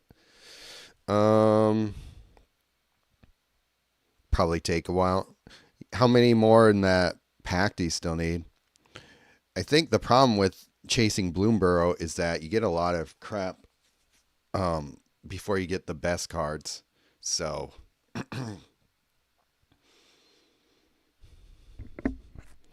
you kind of have to go all in on the card you're chasing from that set, unfortunately. Like 10, yeah. It's why it's good to focus on the current set, because that when the set is the newest set, it's the easiest time to collect all the cards from them. So like even if you don't think you'll use the cards you get, things like that pop up where you're just like, oh, now I want that card.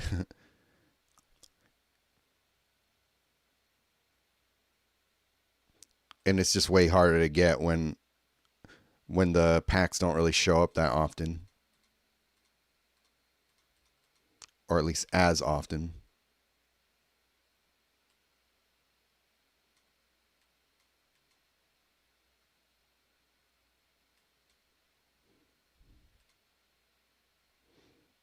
Playing Assimilation Aegis.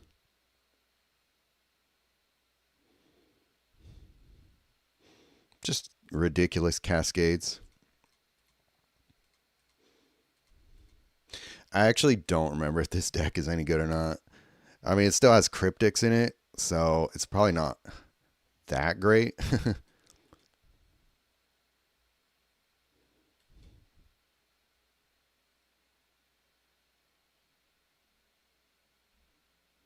mm, I don't necessarily want to give him more cards. He's playing Hixus. Assemble the players.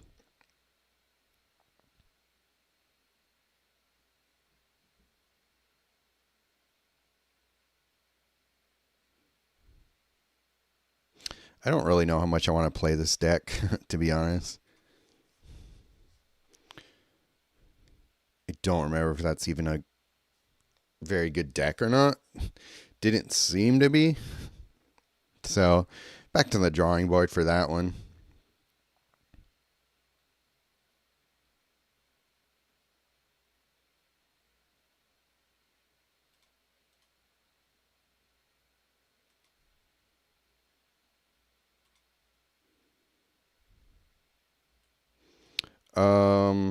Oh yeah, this one's cool. This one's just Ashling with elementals.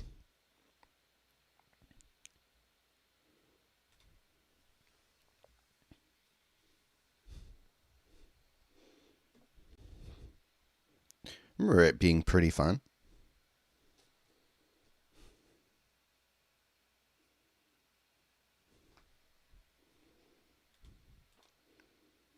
Let's see.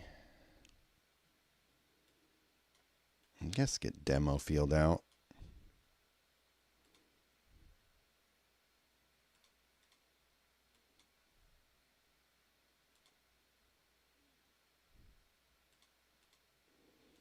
Elemental Mastery for creating more elementals.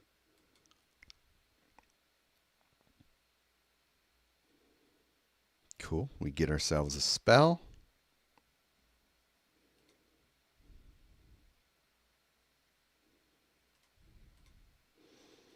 Could be. I wouldn't be surprised. Should we get 1,000-year elixir now? Sure. Oh, I should have hit her first ability. Oh well.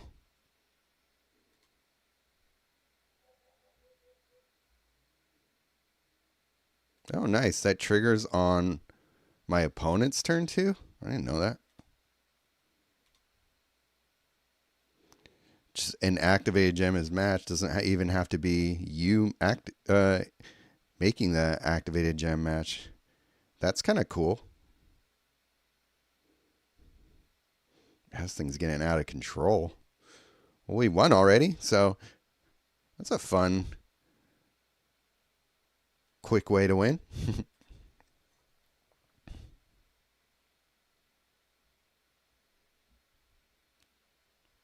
Sorry, bud. Never got to see your Galta or whatever. Template Discovery, maybe?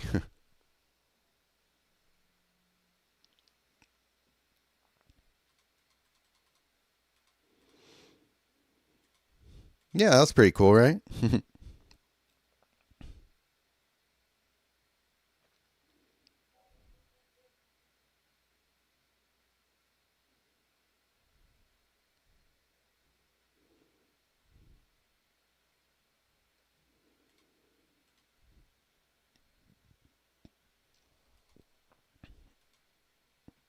Okay, what's next? Damn, everyone's playing Dak. Um, this was Comet. Oh, okay. Similar build, but it was just STA to bring in this giant warrior who creates elemental shamans, and Nova Chaser comes in and it just becomes a giant stack of Nova Chaser. If you want to see that one, let me know. Unless you're just sick of mono red at this point. I'm trying to think of what else do I have.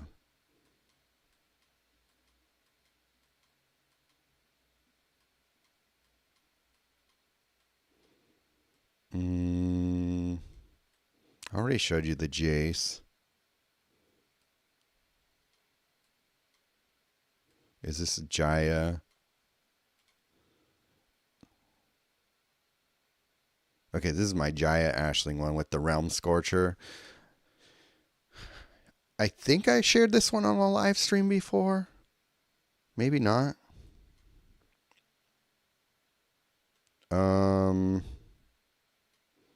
Let's see. Was this a fun deck? I don't know what I was trying with this one.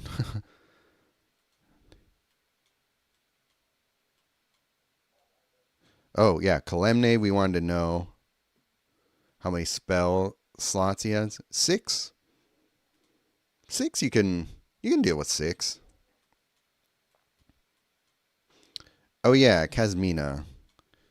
I know Doran wanted to see a standard Kazmina build. It's basically Tameo Dreamtide.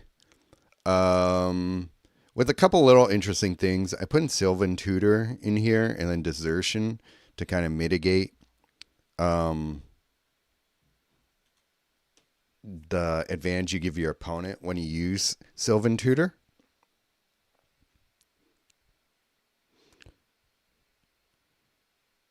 This is still one of my best decks for standard.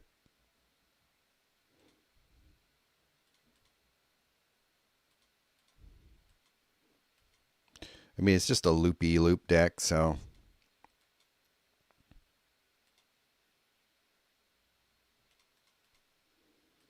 All right, Cryptic Command. Let's get our Galta down.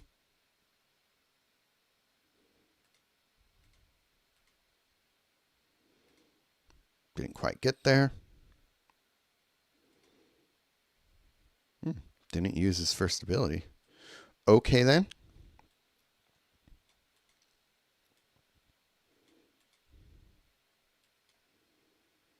Finder L2 conversion lackluster anymore. Yeah, I haven't really relied on that as a way to gain mana from conversions so much lately. So ever since they changed it, so like it's not something I really rely on anyway.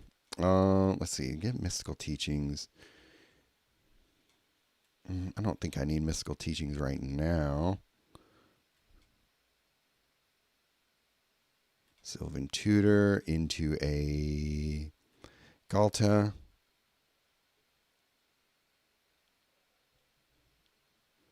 Into a Tempt.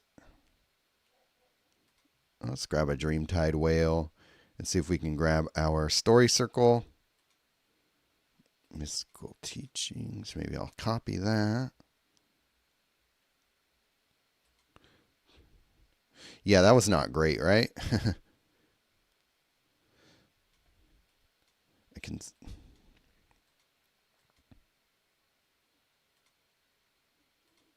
grab a Cryptic Command. Desertion.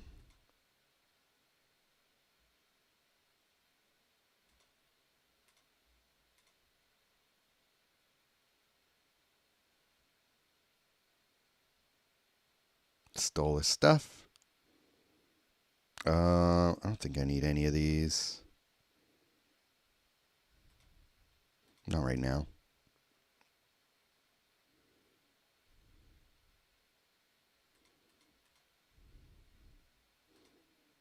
Volt Strider. What did he hit me with? Oh, Time Stop. Interesting. Where is my Story Circle? There you are.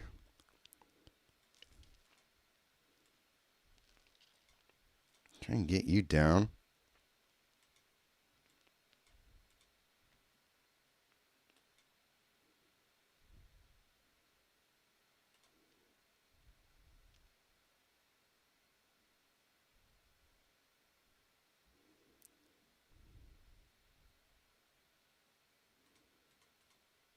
Sieg River Guide. It's bugged, right? River Guide.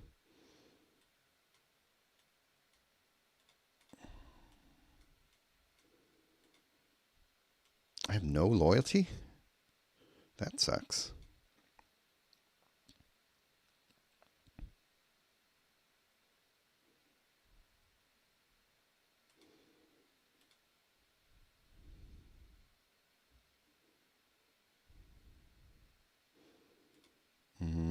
I guess I could hit him with one of these.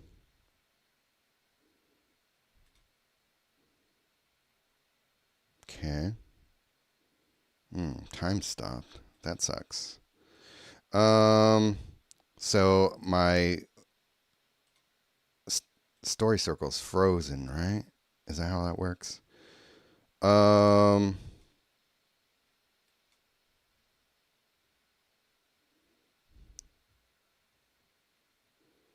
a really clunky battle.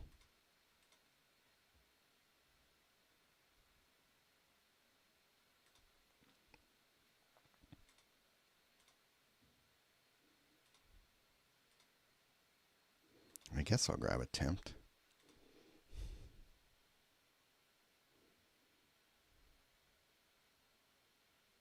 God, it's just gonna keep hitting me with the time stop. That sucks. That is super annoying.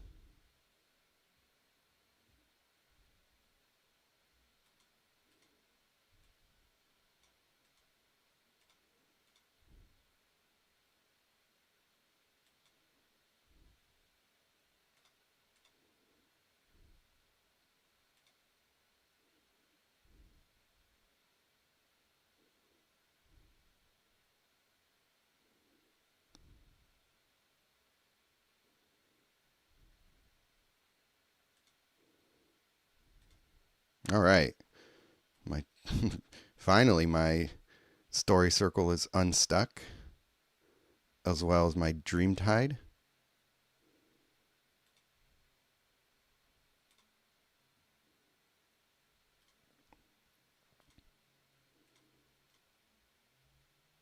Can Sylvan Tutor.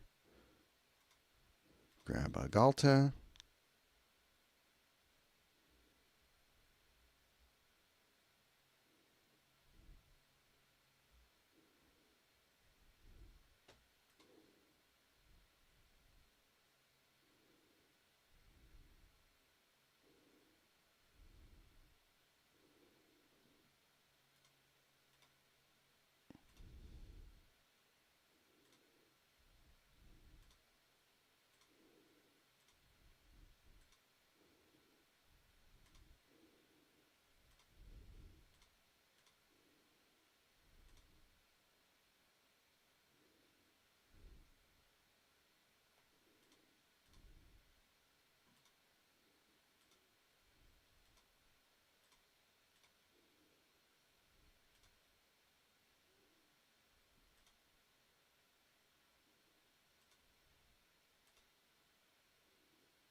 Okay, well, it took longer than normal, but we got there.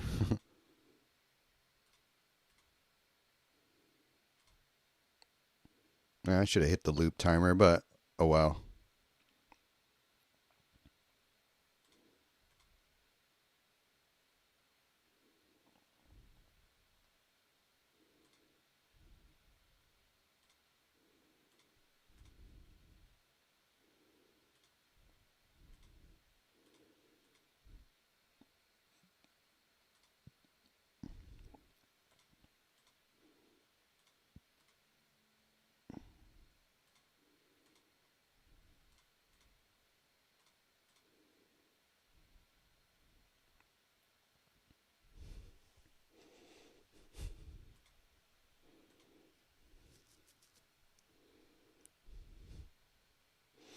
That was not good vibes. It was actually kind of an annoying battle to get through.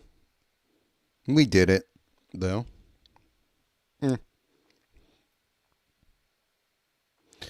But yeah, that's what I'm running for Casmina.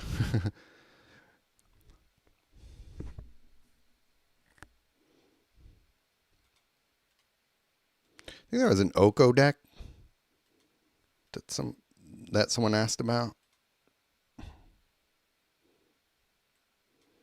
I haven't really been playing Kaya's too much, so I don't think I have anything great here. What was this one? Oh, okay. This was, yeah. This is that combo um that you were asking about, the Flage one. I just threw it in here just to know what it did.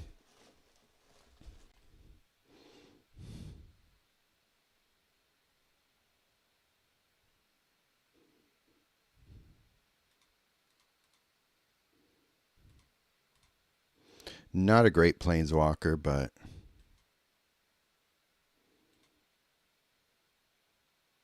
she'll do.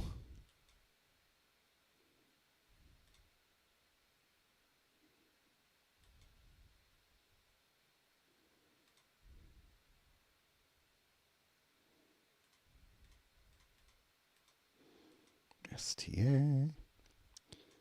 Okay. Wings of Gold. Put that into play. Then STA.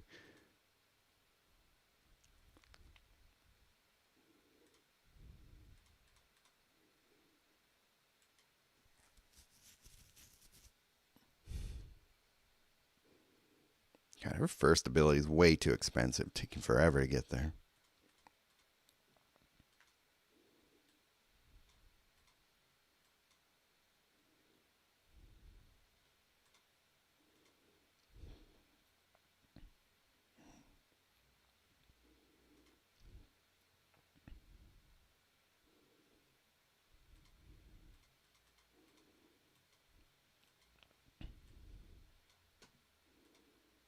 Local Destruction, my new requisition raid.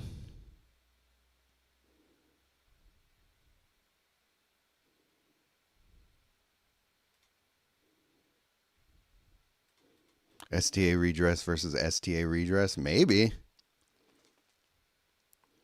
Um, that would have been nice to be able to grab an STA, but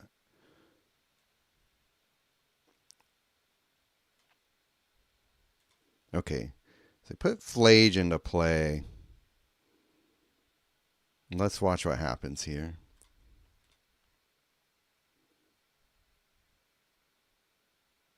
Oh, look at that. They might have fixed it. Or was Meat Hook Massacre not in play anymore? I thought it was. No? Or was that life insurance? I thought I had Meat Hook Massacre in down. Maybe not. Oh, I guess not. Oh well. We'll see if we can get to a redress fate.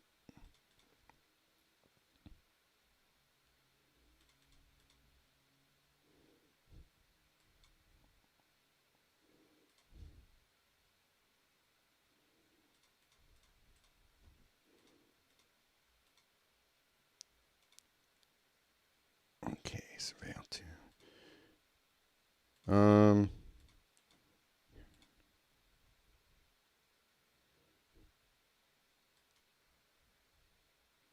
God, it's taking forever.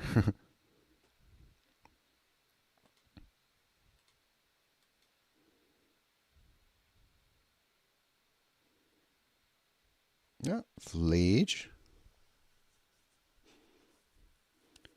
Okay, there we go. Yeah, I finally got Meat Hook Massacre into play. And yeah. There you go. There's the cheese ball combo.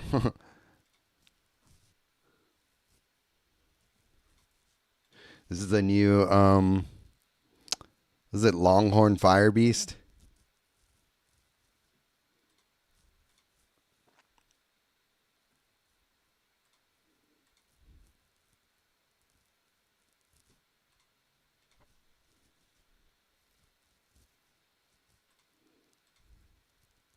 Expect to see well-known players using this. Yeah, I don't remember who played it, but it was definitely somebody whose name I'd seen before. Somebody who was active on Discord. I just don't remember who. I'm not even trying to like not call him out or anything. I literally don't remember who it was.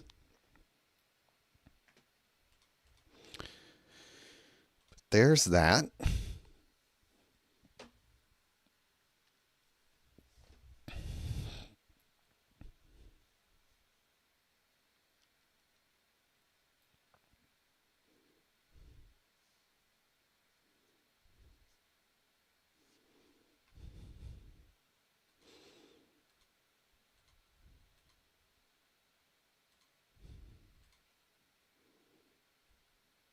Yeah, Longhorn 2.0. What even is my Koth deck right now? It's a little more updated than I expected it to be.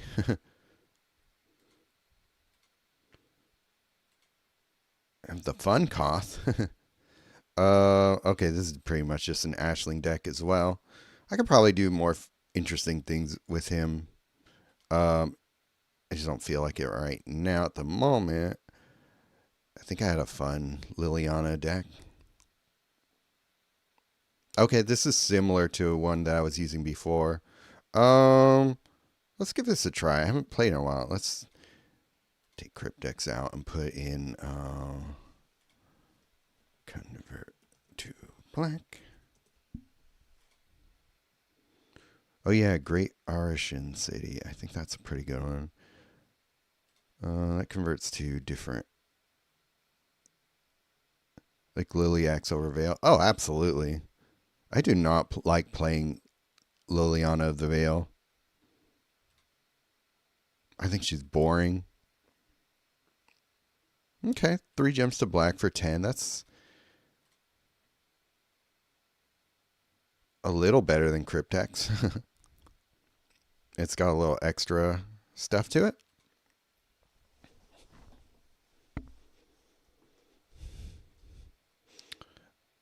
Yeah, I like Liliana's abilities. They're way more fun to play to me.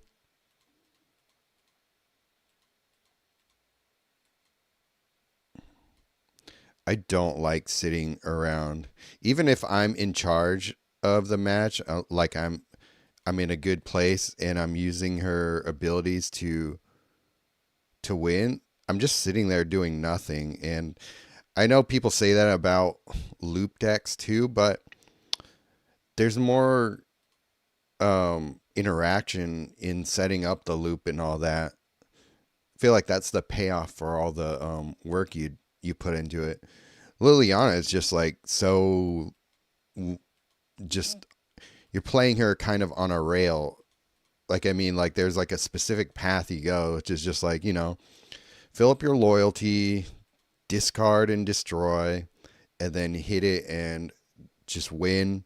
And then you just gotta sit there forever while the animations just keep whittling your opponent down, and it just takes too long. Because you're a sicko. I don't get it. I don't like playing her.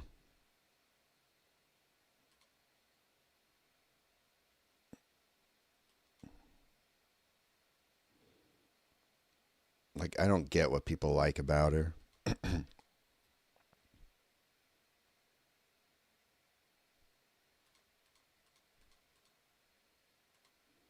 Not against 300 plus opponents. Well, like Lars in the Discords, he'll play her in planar chaos. I'm just like, that's the place I would least want to. He didn't understand that. I had to explain why. I definitely didn't like convince him otherwise or anything, but I think I made my case. Okay, that needs to go.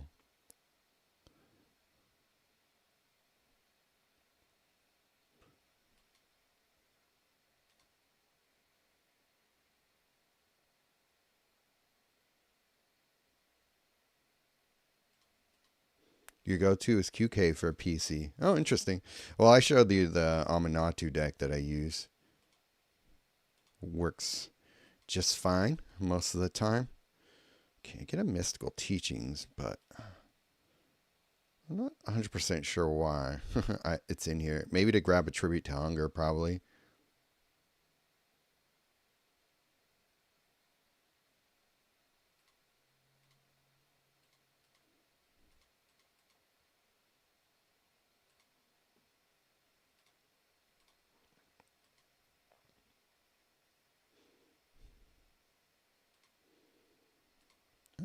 Point ballot. I could.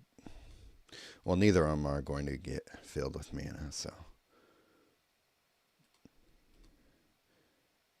R.I.P. Mystical Teachings and its OP-ness.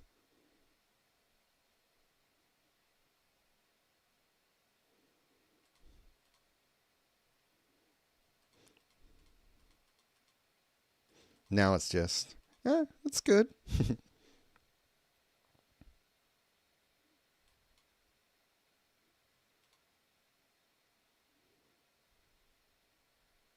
I think if it came out now as is, like if the original, um, if this was how it originally was released, I think people would not have an issue with it. Like they would not think it was a bad card now. It's just, it's worse compared to what it used to be. And people will just, some people just never get over that. Jeez, finally, some sort of creature can finally get things going here. All right.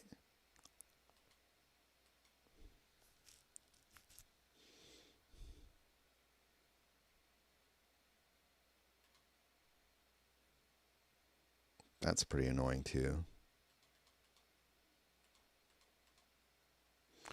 Sweet. What game are you playing?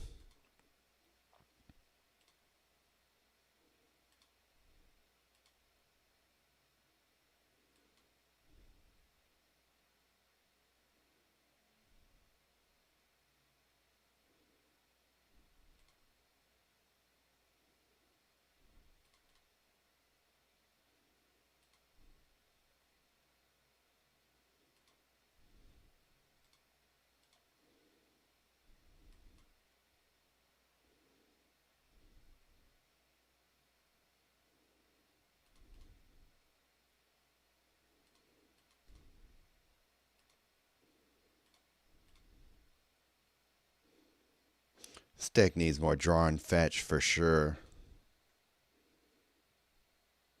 Probably more draw if I'm going to have mindless conscription in here.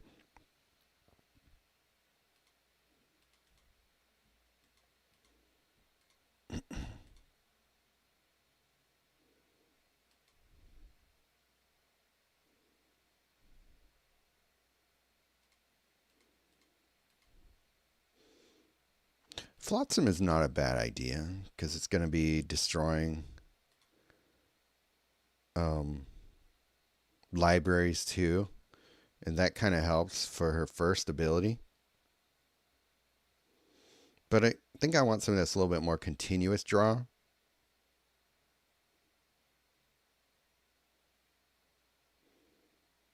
What is Valgavoth even doing in this deck? I guess it's to up the black mana bonuses, but I think I want a creature that draws. I mean, we got Elegy Acolyte, and that's nice, but I never even drew him, so another card, another creature that can draw every turn would be good. Aclazotz. What else?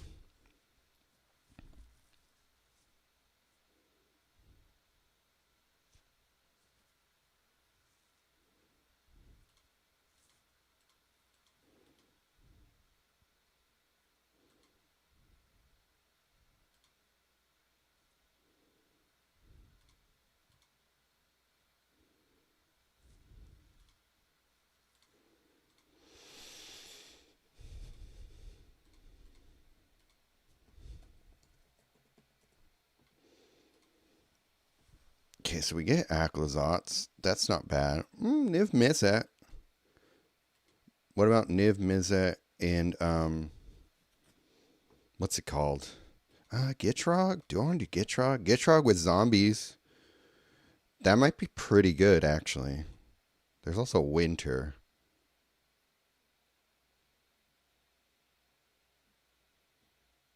Yeah, okay, let's try this. Yeah, I don't know if I like Winter enough as a creature, though. It would fit in, but... Oh, hey, Acid Rhapsody. Happy New Year to you.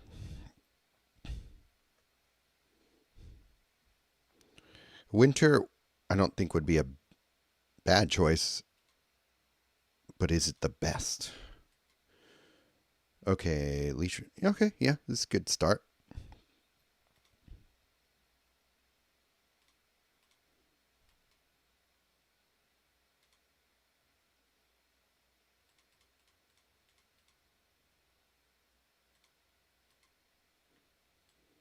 Okay.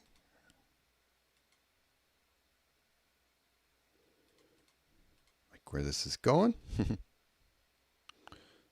Acklazotz is best, in my honest opinion. So much utility. Yeah, I know. What a good card. Okay, let's do her first ability. That's nice. That was good.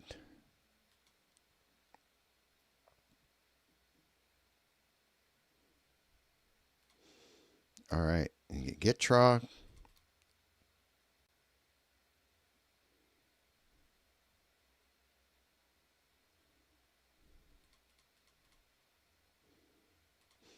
course, he's going to punish me for card draw as soon as I put card draw into my hand.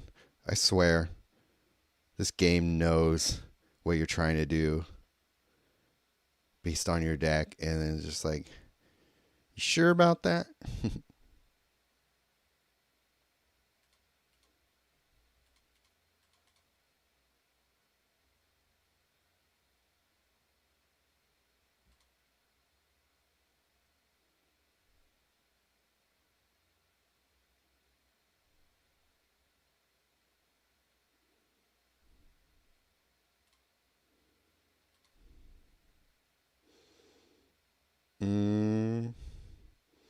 No great matches.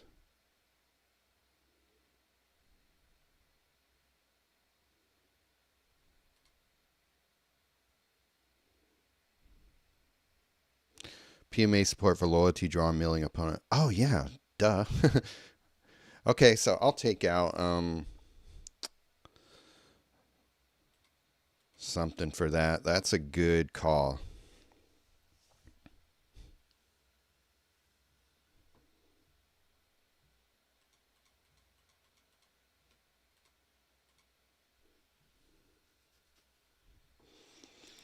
Run this deck one more time. Why not? I got nowhere to go.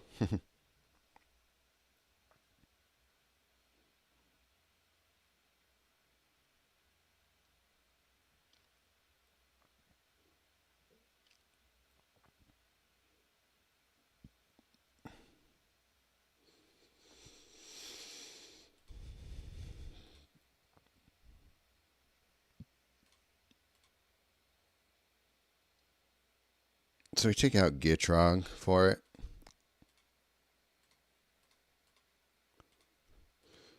Not that I don't like him in there, but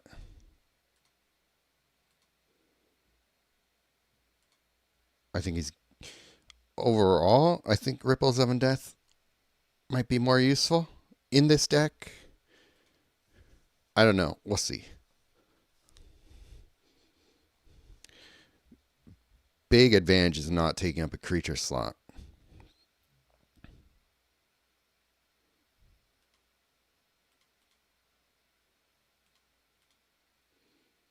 Okay, see a 5 match. Ooh, get an early Acklazotz.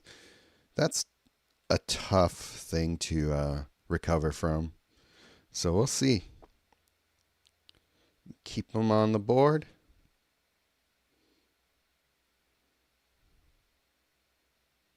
Okay, still do that.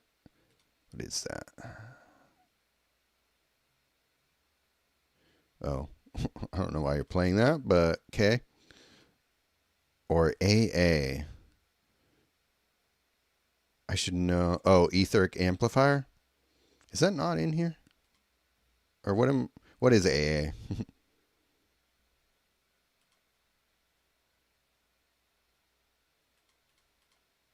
Okay, LG Acolyte, like that. Do this, increase our bonuses.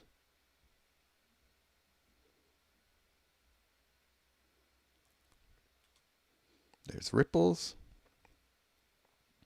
Oh, I'll hammer its archive. Oh yeah, that's true. That also would up our life link. Both good ideas. I think it's just a matter of what you want to prioritize.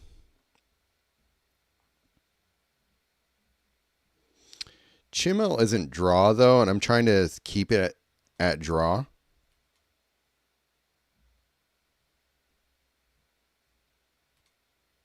For the mindless conscription.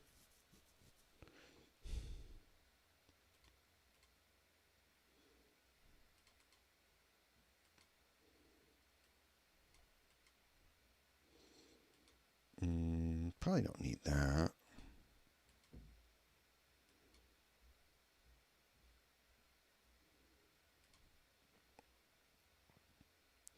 Oh yeah. Okay, well, etheric amplifier is already in my deck, so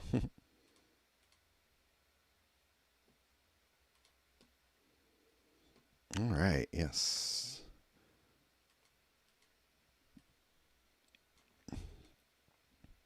Lily X Vanguard. Does that draw?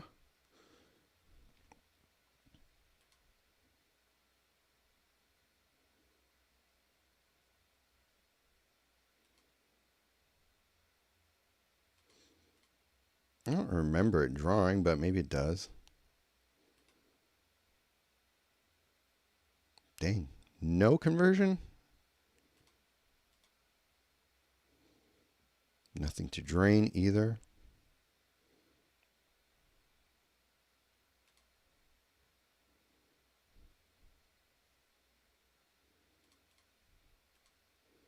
A3 gives loyalty. Well, loyalty isn't really something I'm that worried about. I kind of want to. It's more about having the cards in my hand to take advantage of the loyalty. But I think I got loyalty mostly covered if I have enough conversion plus ripples. So I probably, but Lily X converts the +1 converts 3 to black. Yeah, took the words right out of my mouth. But yeah, so that isn't a bad idea. I just don't know what I would I take out. Would I use that instead of a land? I kind of want more loyalty in here, so I don't know. Maybe I don't know. What do I do? I'm not sure what to take out for that. Maybe I do take out mindless conscription. But then that makes the deck a little too much like the rest of my mono black decks. Mystical Teachings is not really doing much in this deck, actually. Oh, I'm out of support slots though. That sucks.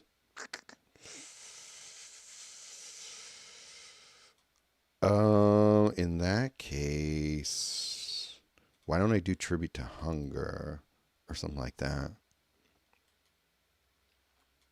What does Will of Abzan do? First creature from target. Yeah.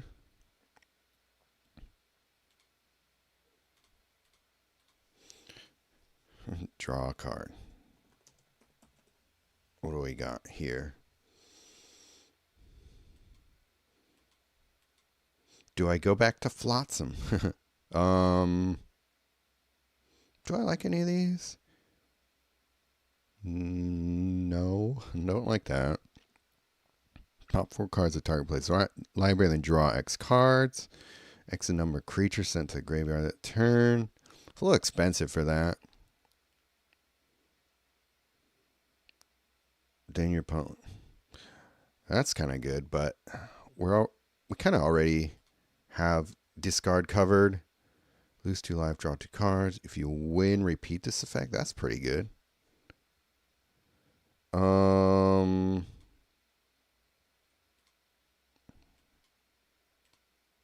don't know. Am I overthinking this? Should I just do Tribute to Hunger?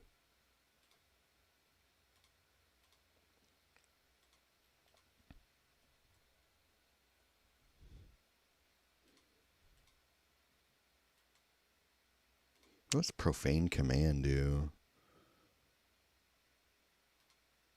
Don't care. What's Pest Control? I don't know.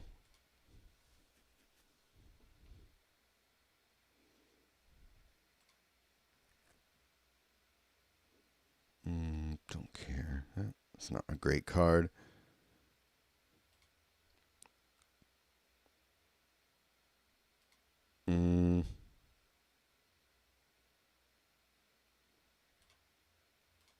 Could do Flotsam. Creates clue tokens. I don't know. I'm being very indecisive right now.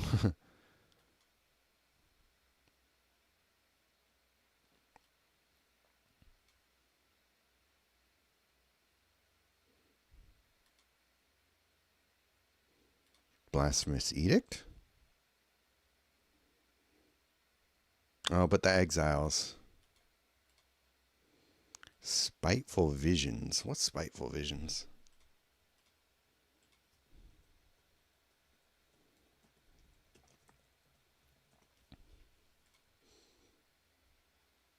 Whatever it is, I don't seem to have it.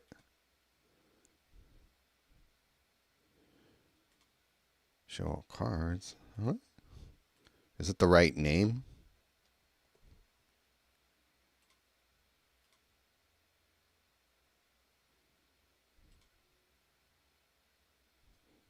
I don't know. It's not showing up, so I'm not sure what you mean then.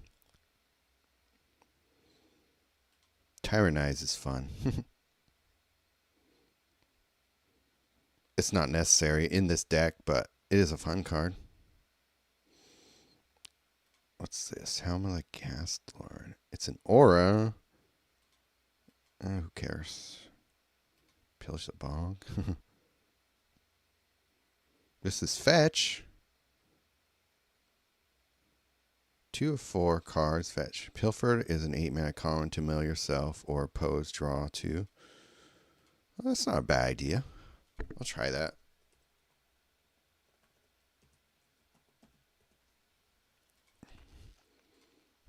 Try the top 2 cards, then draw 2 cards. I mean, for lack of something better, I suppose it works. Okay, let's just see what we get out of this.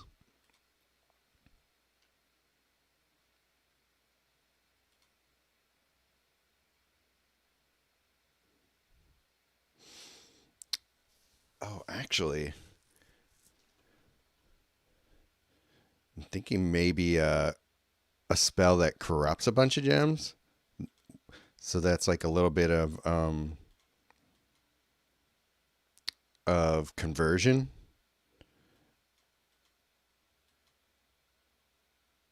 Conversion to black, specifically. I'll look at that next. I know I was like looking for draw stuff, but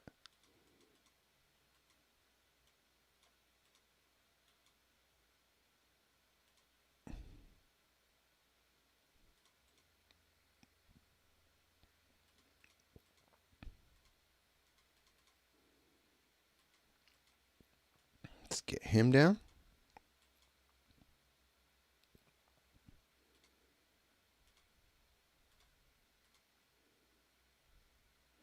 How do I always have zombies out? Mindless conscription.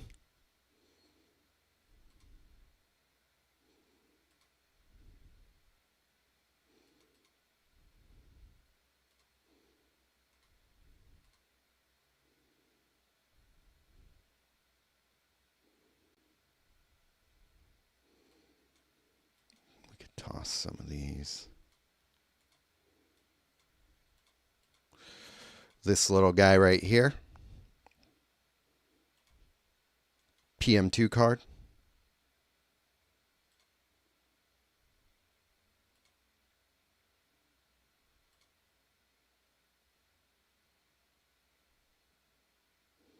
Needs Satoru. Oh yeah. Duh. Gosh, that solves a lot of problems there.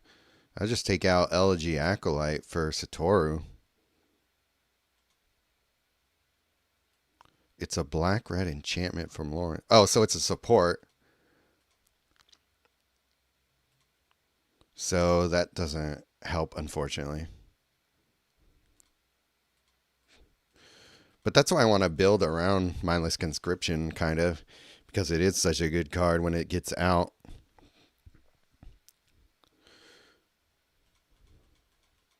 I think Satoru is going to do a lot for me in this deck, actually. It's going to solve some draw issues and going to gain me some mana. So I take out Satoru for, or Elegy Acolyte for Satoru, and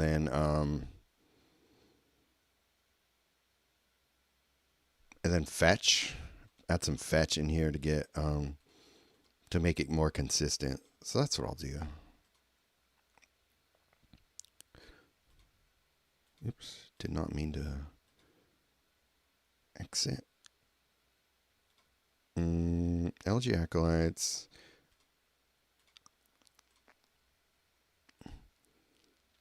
There's Oma fetch. Oh, PMA fetch. Yeah, that's what I was thinking. I was going to look at my PMA cards because there are some solid PMA. Where's Satoru? He is here. Yeah. Yeah. I really want. Oops. Not that one. I really want that one.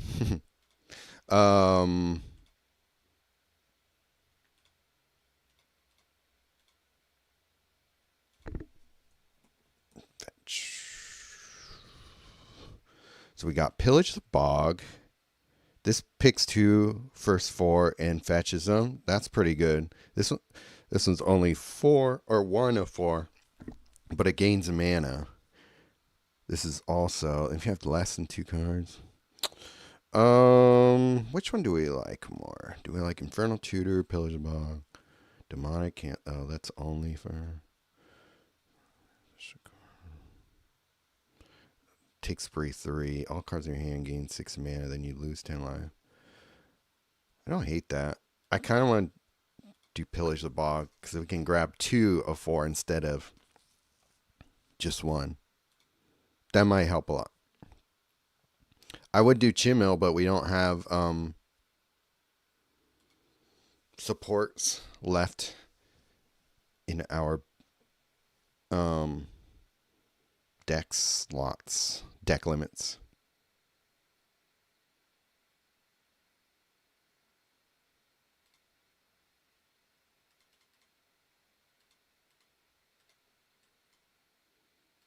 All right, Satoru, Pillage the Bog. Try and grab our Mindless Conscription with it. Oh, no, there it is. Speaking of,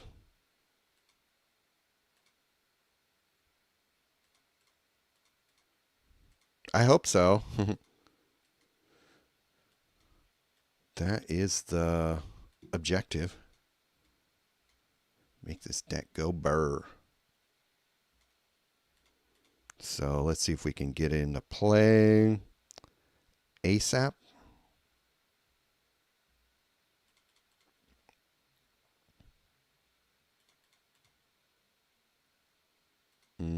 See if we can convert. Dang.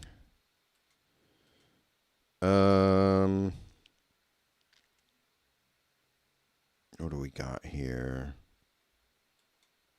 I don't know. I didn't see anything great.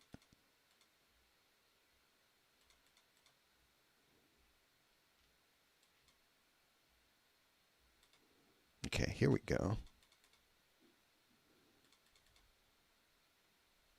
Hell yeah.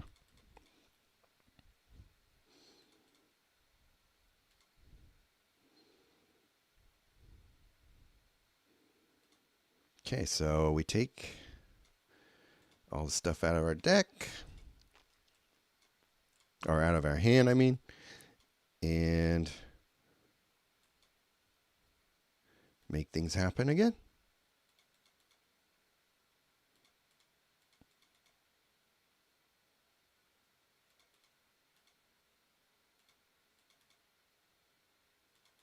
Thank you.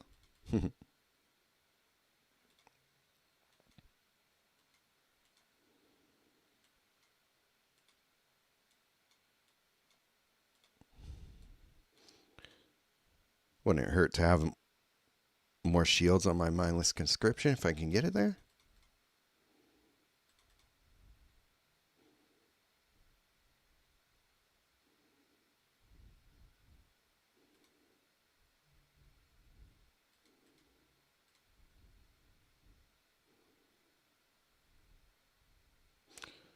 Too bad we don't get to take advantage of all that in terms of card draw and stuff, gaining mana. But yeah, great call on Satoru.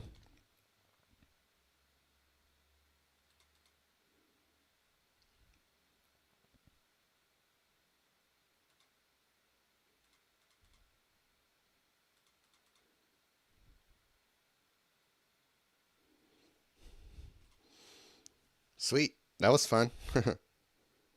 All right. I might still mess around with that a little more, but it's got legs.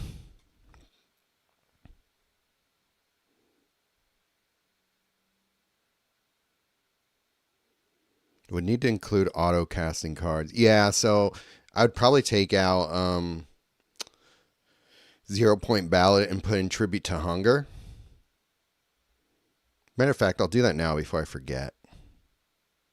I'm gonna move on to another card here, or another deck. But that was pretty fun.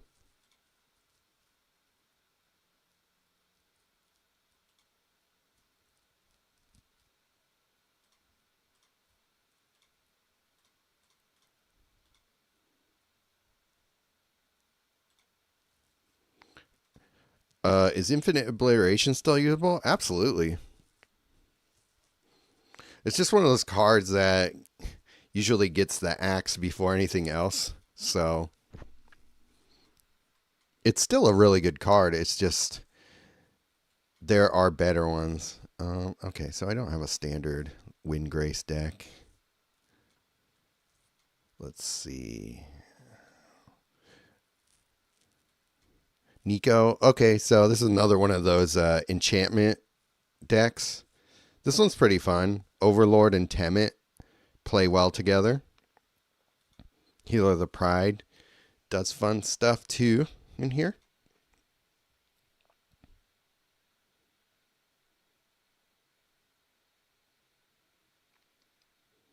Seemed like it could find a use in a small collection. Yeah, for a small collection, it's an excellent card.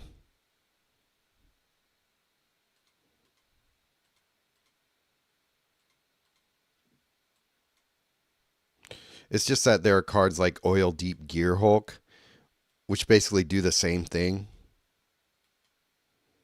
and are, since it's a creature, you get a little bit more utility out of it. 6 mana discard first and last card is good value. Yeah, totally. 100% agree there.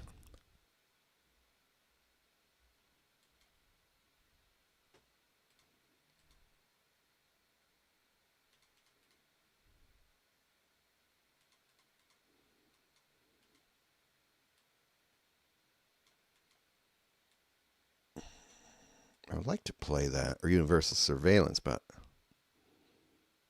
not getting the best draws here.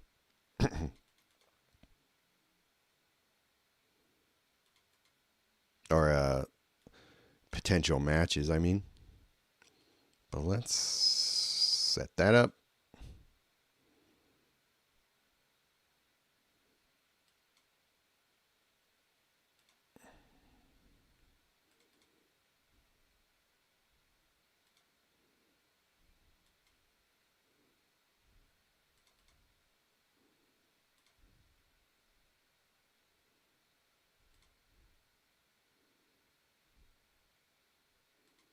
Frogantua, interesting.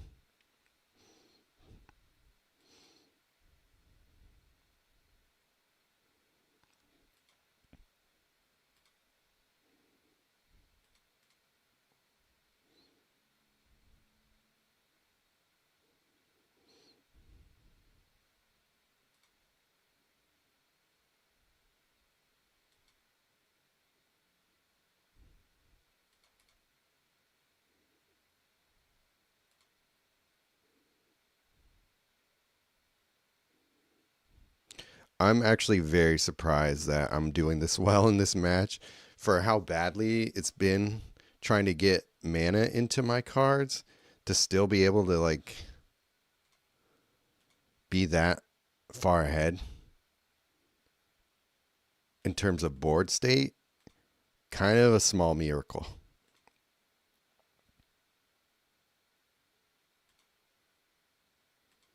I hated playing against Lily One. Taught me a lesson about bringing draw to the party. Exactly. Discard is a very strong strategy.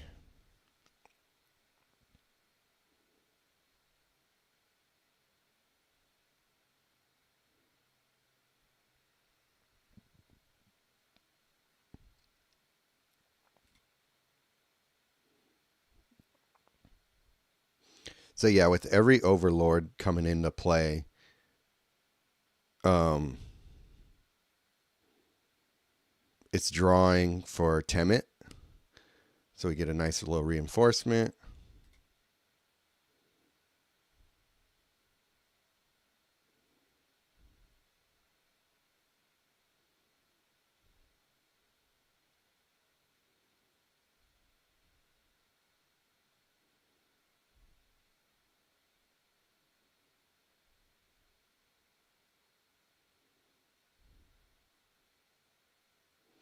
I think it's one of those decks that takes a while to set up, but once it does, it kind of explodes.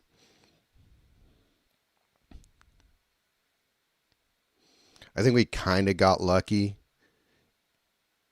in the fact that neither of us were able to really set up very quickly. He didn't really seem to be doing much either.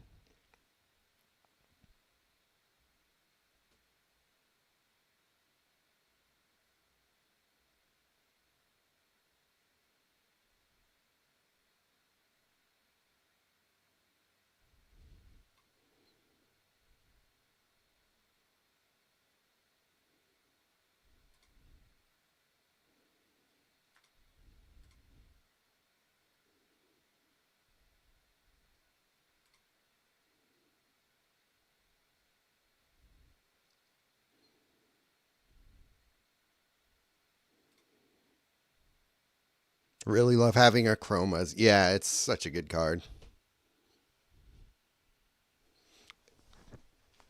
Except it's just not great in uh what do you call it? In looping decks, because stopping the loop timer means that it won't trigger.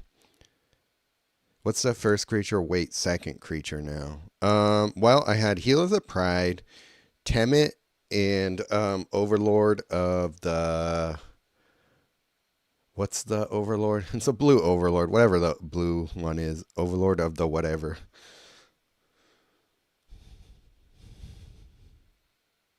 Not Hauntwoods, that's the green one.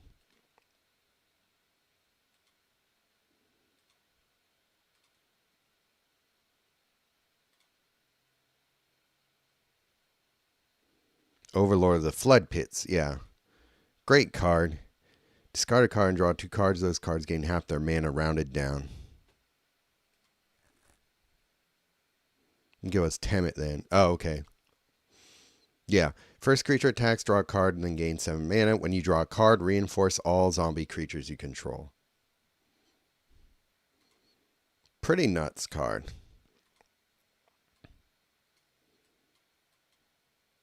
Oh, Oko.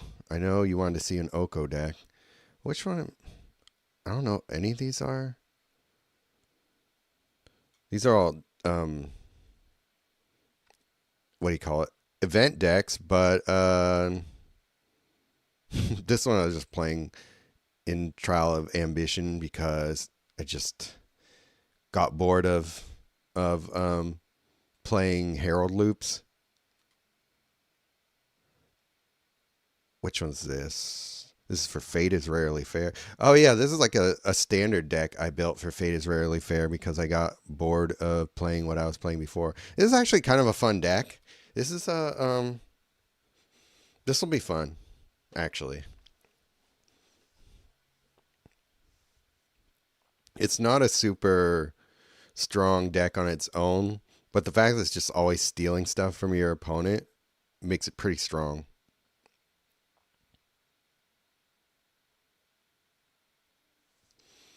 I should throw in,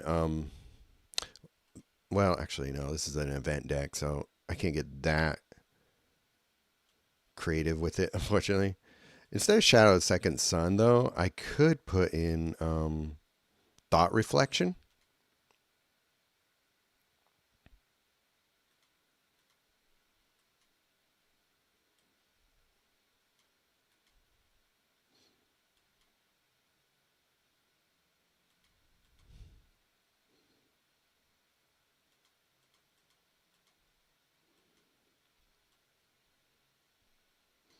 This is, as you can see, an energized focus deck.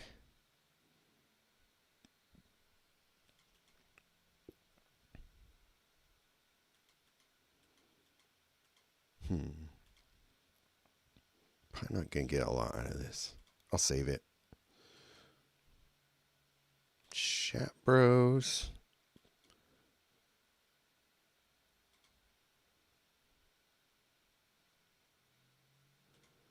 That Possession Engine.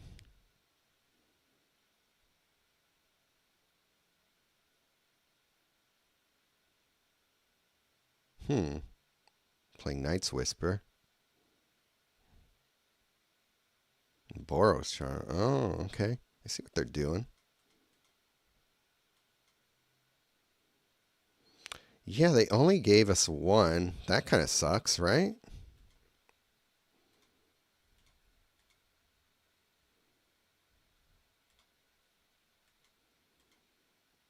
Like Chat Bros down.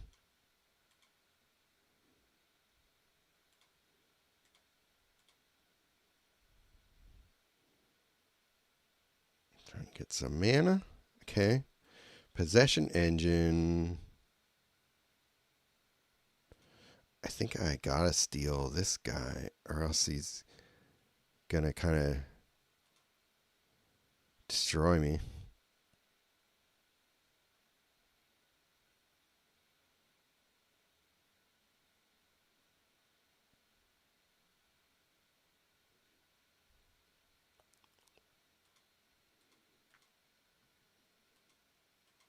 Urgent Necropsy would be good.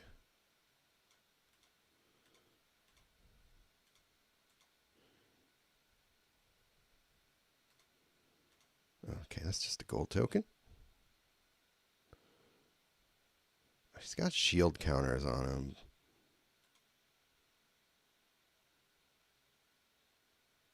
Maybe I can get rid of some of these shield counters and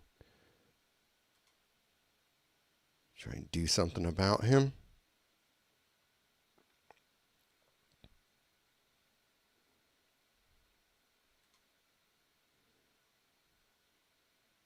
Okay. That actually helps me.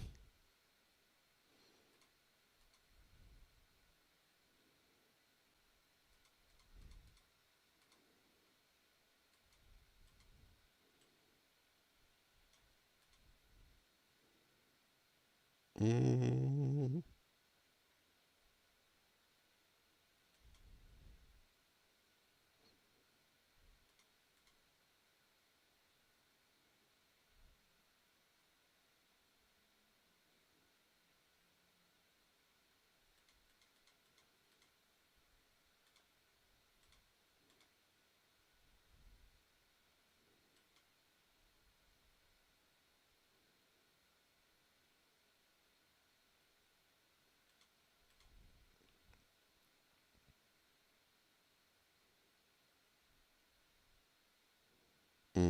That sucked.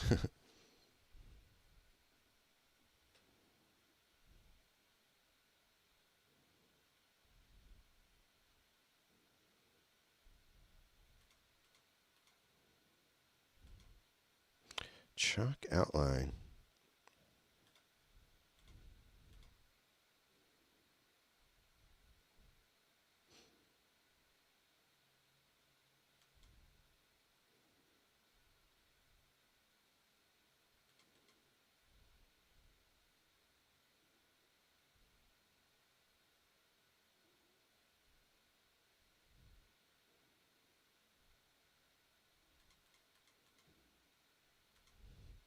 At some point, I'll probably just self-destruct, right?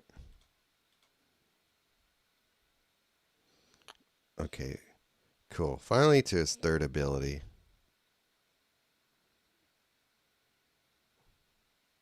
Okay.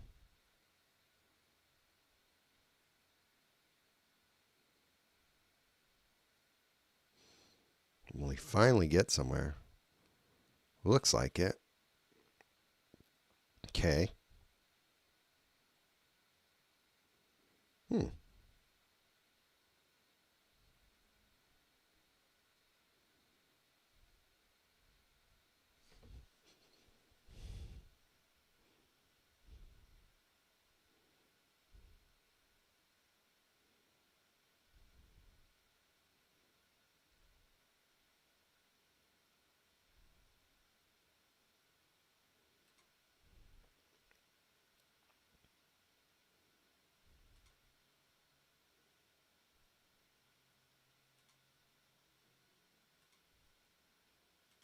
Ice cave. Interesting play.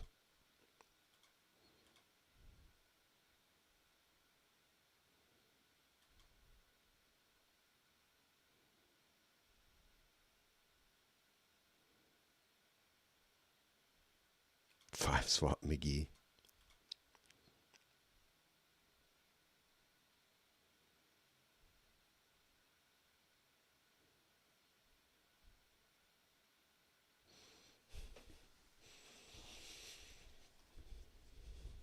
Uh, yeah, the mana generation during that battle was pretty awful. It's not usually that sluggish.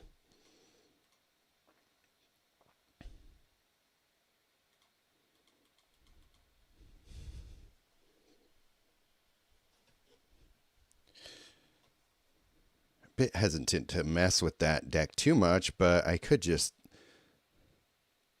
build one, a variant of it for quick battle.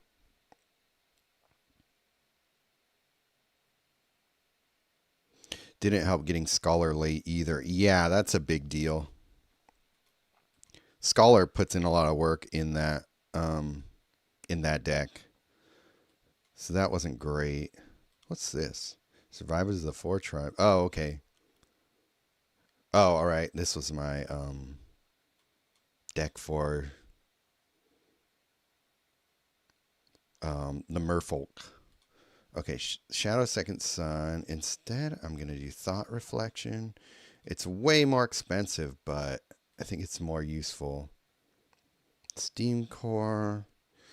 I kick out Shat Bros for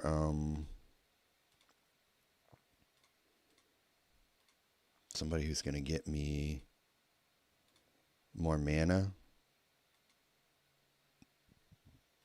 Loot.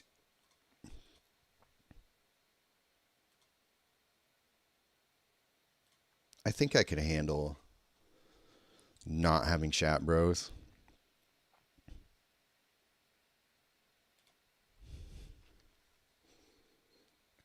I hope this works out.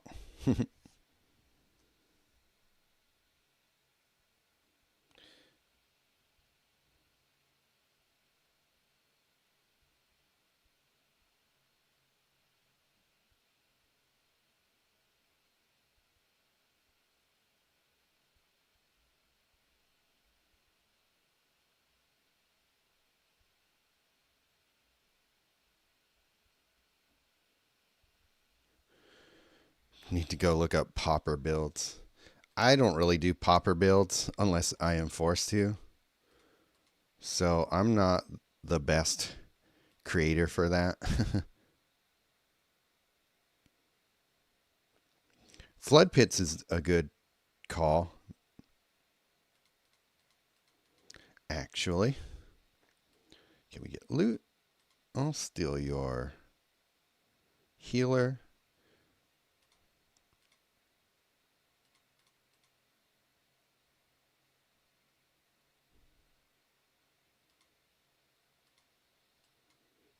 Bespoke battling. Popper Herald? Oh, right. Yeah, you're right. Of course you could do a popper Herald build.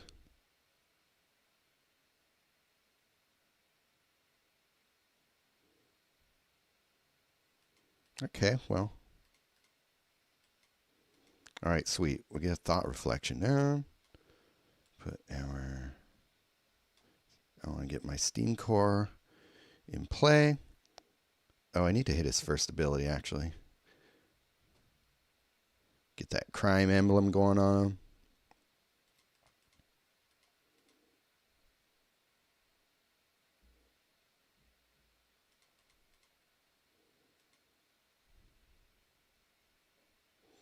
I think Nalthar used to showcase some peasant popper builds with the Planeswalker. Can't remember for sure. Yeah, that's more his domain.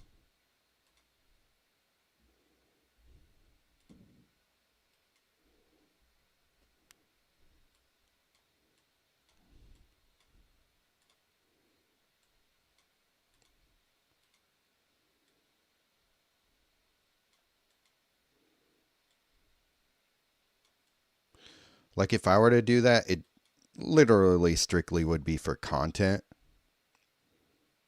I just never would play that way otherwise. Gauze does for sure. Yeah, he's done a few. I can't really think of any off the top of my head. He hasn't. Well, he usually saves those for Planeswalker reviews, and he's not really doing much of those anymore. Not that I blame him, because I'm not either.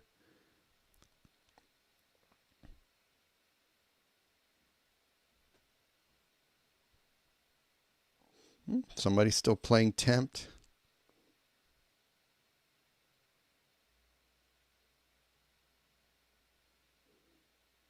Tempt and Golden Wish.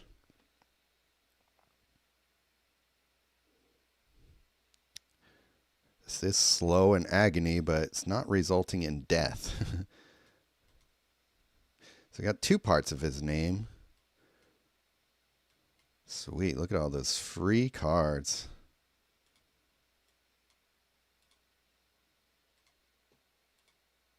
Steal some stuff out of his hand. How about that? In his library. We stole some good stuff there.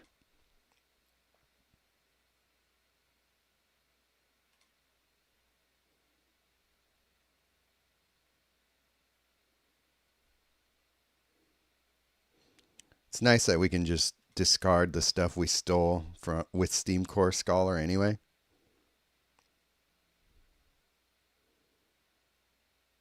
Golden Wish. All right. Board is so gummed up, though, it didn't do anything except fetch some cards for us.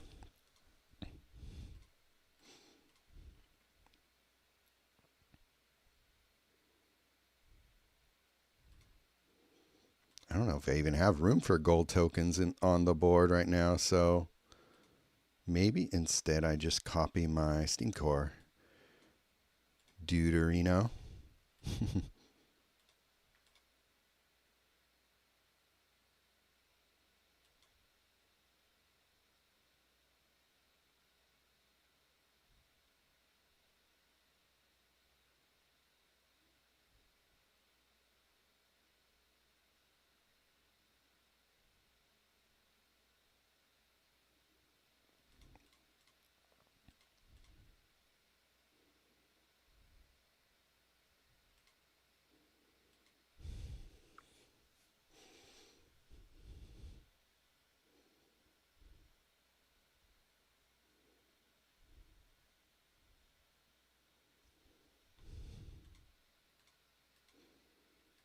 So this deck is meant to be kind of played slow to hit objectives.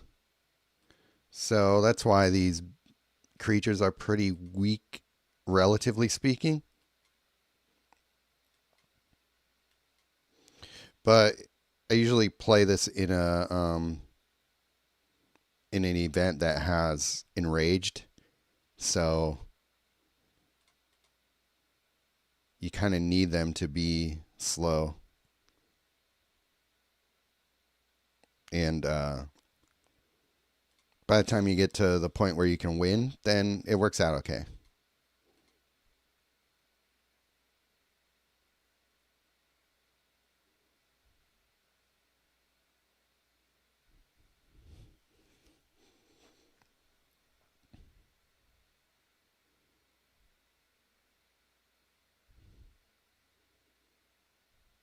You guys stole another golden wish, right? Cool. Okay, I think I'm just going to guff for the win here.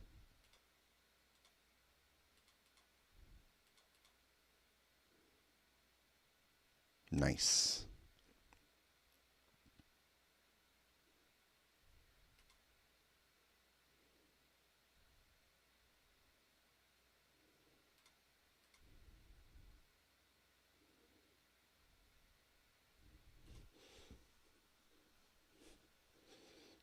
It was slow agony death for him, not for me.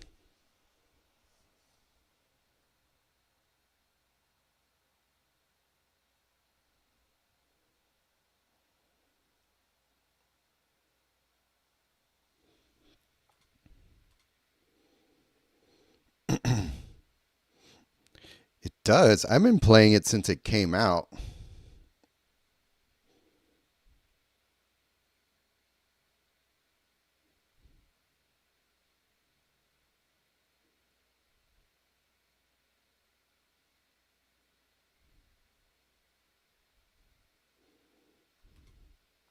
Let's see.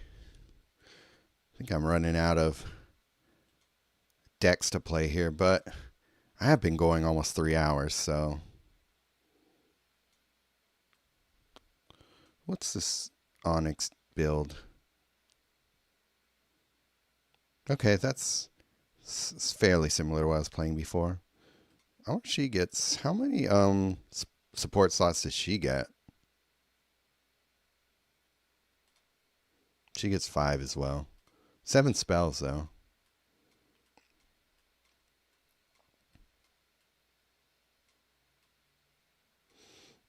I think I showed these. Yeah, I did play Reaper King before. I think Venser is probably the. Is this a fun deck? I think I was using it. Oh, this is for the Merfolk. I mean, that's all right. I'm playing with him. Oh, this is old. Yeah, it still has a bunch of stuff I don't use together anymore.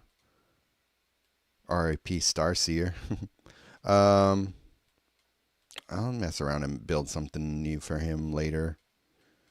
I'm probably going to get going here fairly soon. What is this? Oh, okay, this is similar to what I was doing with. Oh, yeah, because somebody recommended using Endstone with mono white for the draw. Endstone wouldn't be a terrible card in those mono black builds I was sharing earlier. Well, I don't think anybody's really showcased this Planeswalker in reviews at all, so might as well do it. A quick video or quick match with them. See how this goes.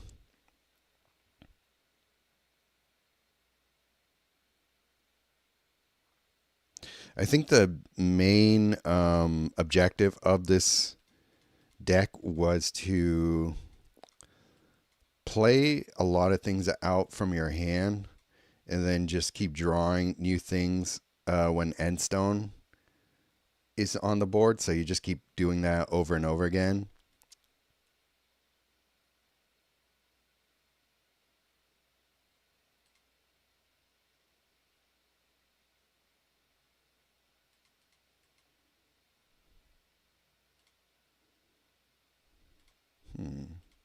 What's that? Okay. That's whatever.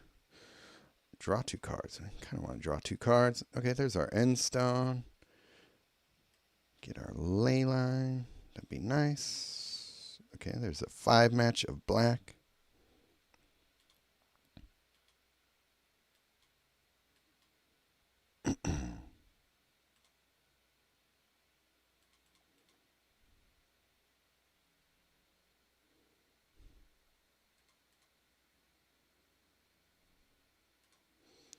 Okay, we want that Sarah Sanctum down.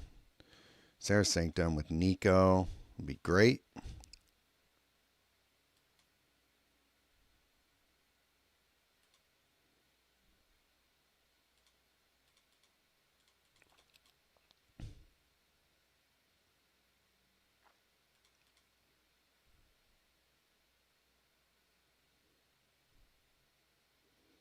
Nice. Okay. Just doing what we got to do.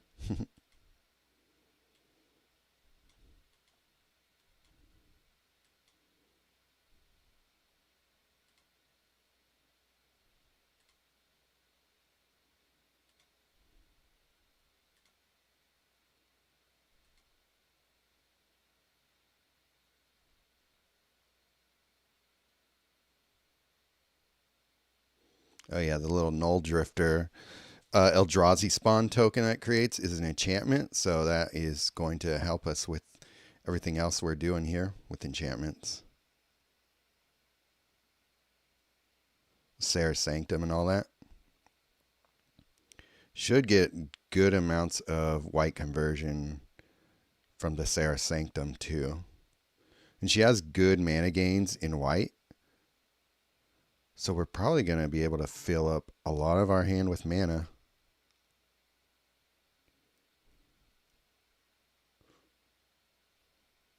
Yeah, there we go. That's what I'm talking about.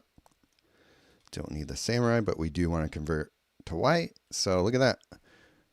Handful of mana.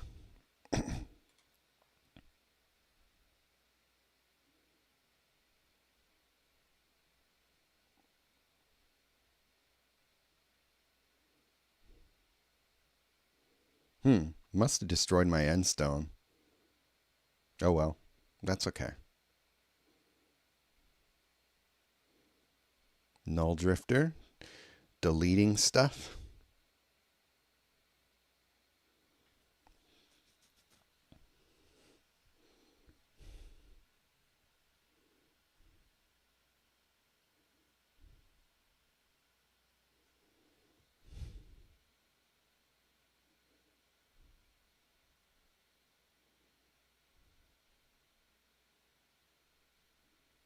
So that's Nico triggering. If you're wondering why all my creatures all of a sudden got trample and buffed.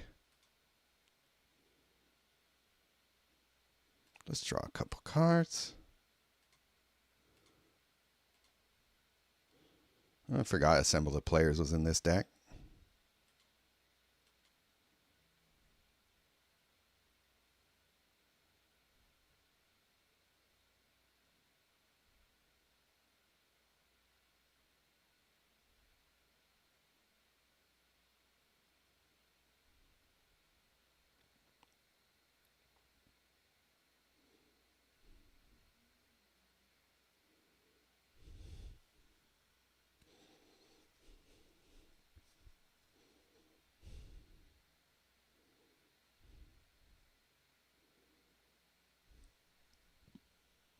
Not too worried about that.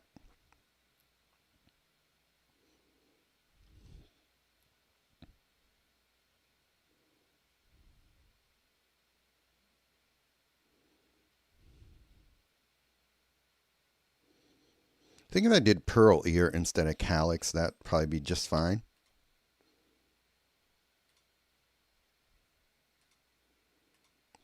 Couple more cards. Surprised not to see another end stone.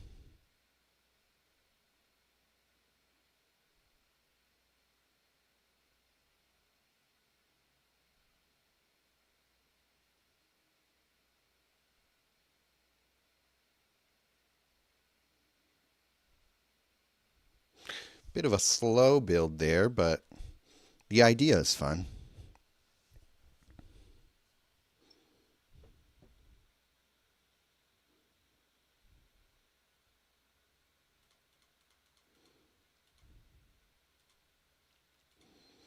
Yeah, if you like playing a Johnny and just want, excuse me, a little bit of a different flavor, she might be worth picking up in the future.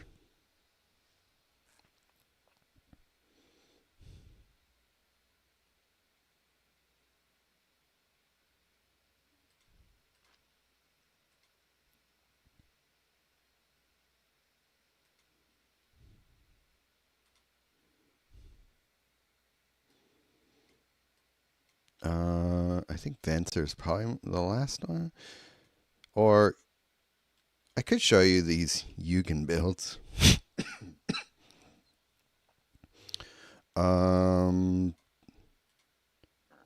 one's better?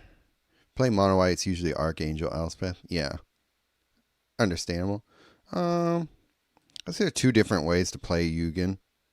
I'll show you them. And then I'll do Venser, and then I think I will sign off after that. I've been here a while now, jeez.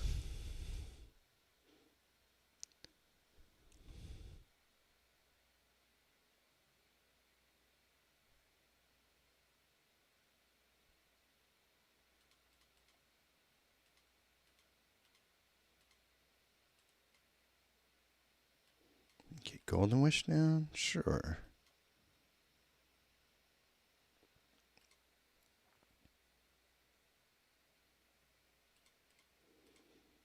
Gideon Blackblade for mana burn is something that I gotta thank you for, because you're the one who inspired me to do that, and I just never looked back from that point forward, basically.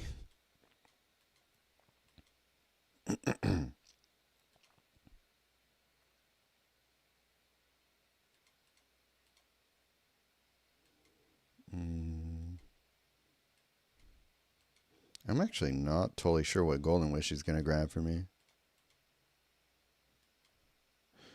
Yeah, there's nothing wrong with having a couple niche walkers. I pretty much only ever use them for that.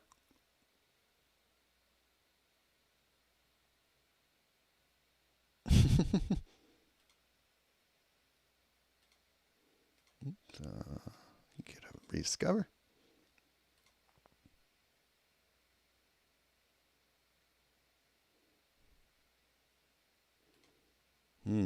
Shiny Av Dragon. Still not a terrible planeswalker. I'll take your word on that.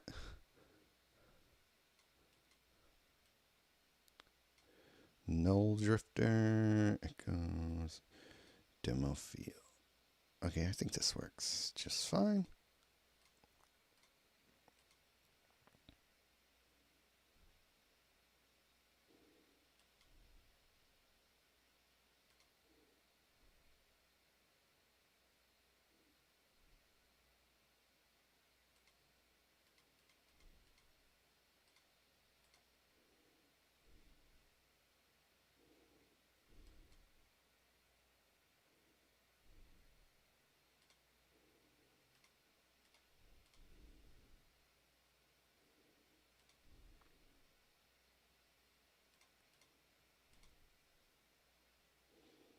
Put him behind God's Master of Flowers. Yeah, that's fair. Gmoth is still pretty good.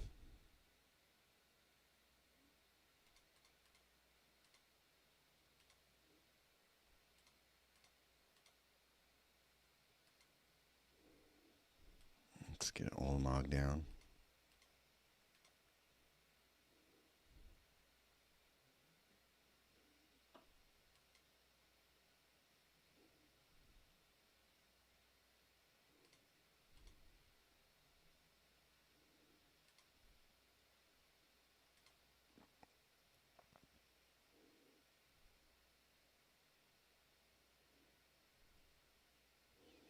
Using one of my favorite spells for MT to fetch. Oh, interesting.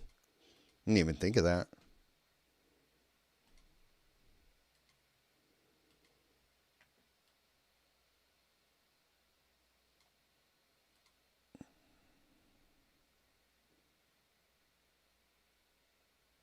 Maybe I'll do that. I probably could have did that. Put Olamog down instead, but that's okay. Good amounts of mana from the Devourer Destiny, though. Oh, yeah, that's what Echoes of Eternity is in there for. That's annoying.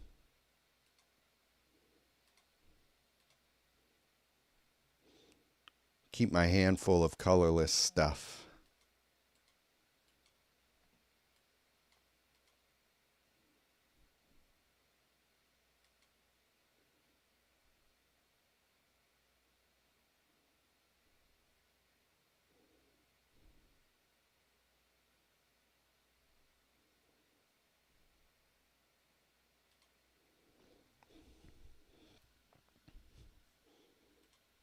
Ah, that's annoying.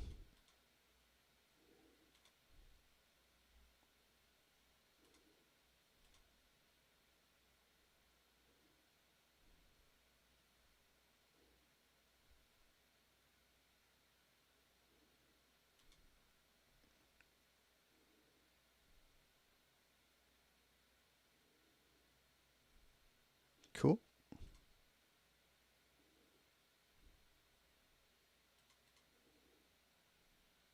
Not now.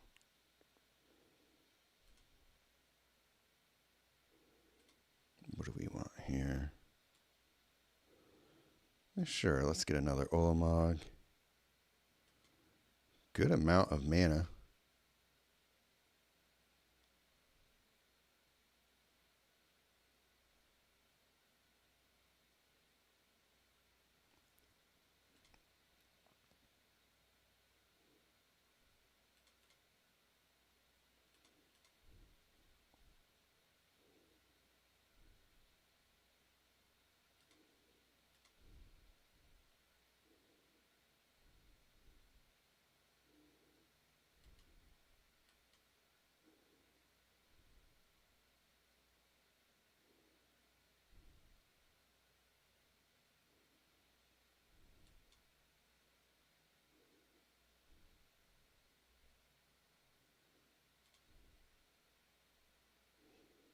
That's annoying.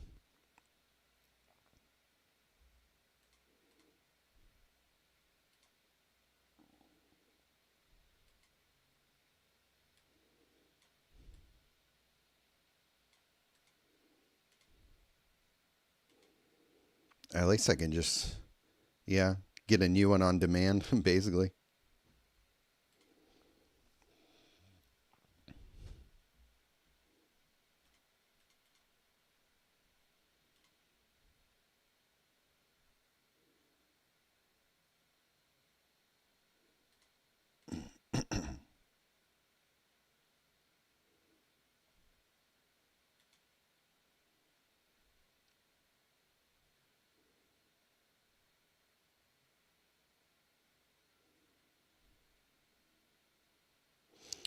Heading out, Roy?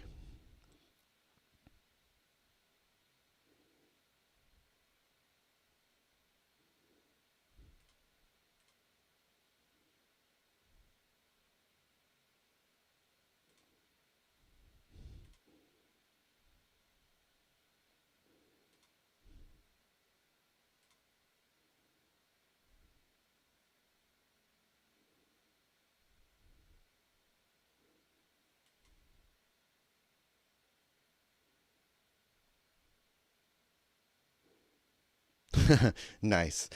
All right, man. Well, yeah, I had a great time too. Glad you were able to hang out for such a long time and enjoy. Let me know what we figure out, and maybe I'll build my own version too.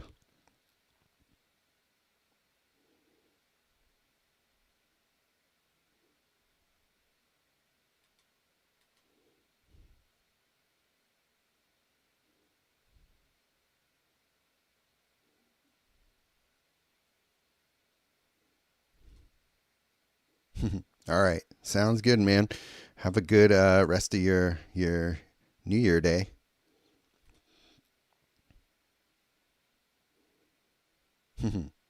You too. I'll see you on Discord.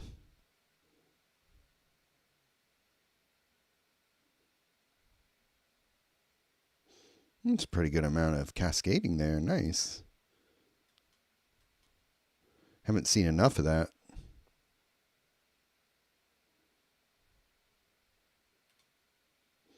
Devour Destiny, pretty good at getting some mana out of it.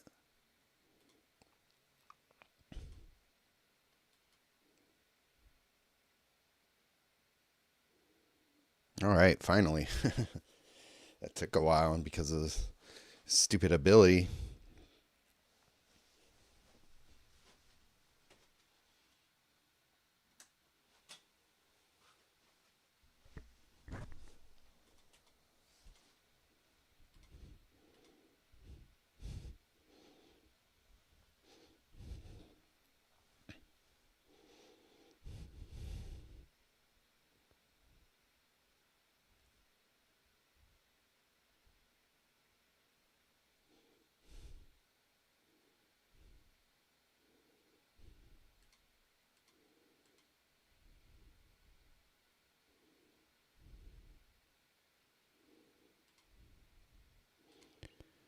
Okay.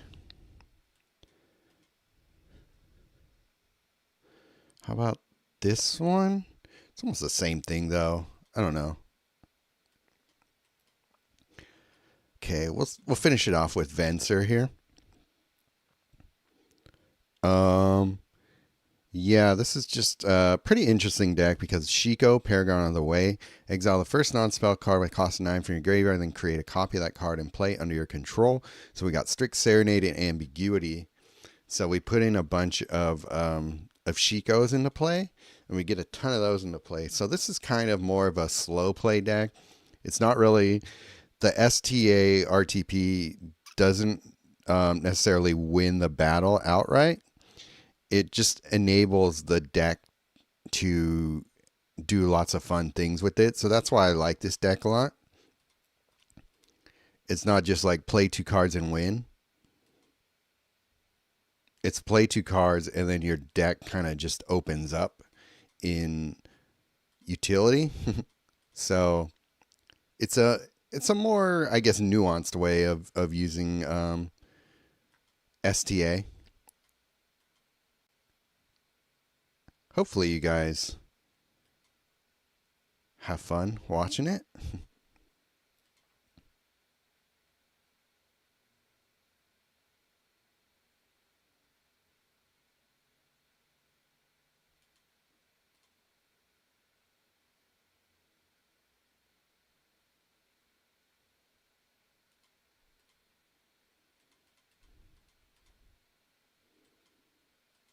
Mm, no great matches. Oh, moved into one. Okay. Perilous snare down to take care of that.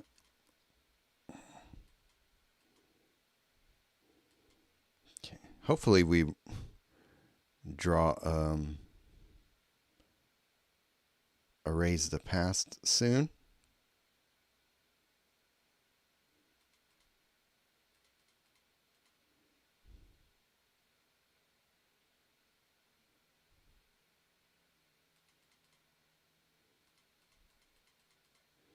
So if we take our supports out of our deck that way, we can get closer to erase the past.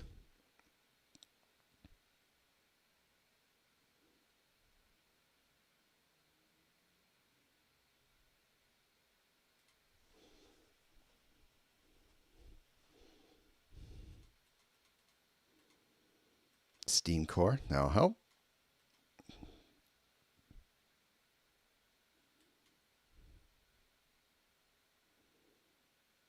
Sweet. Okay, grab an MT.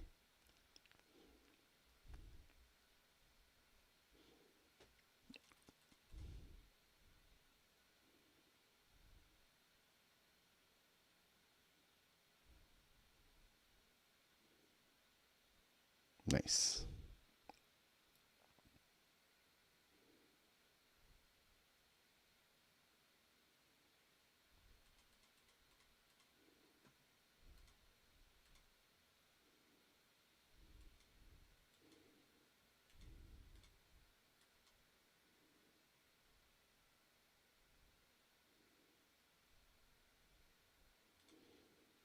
Raise the past. All right.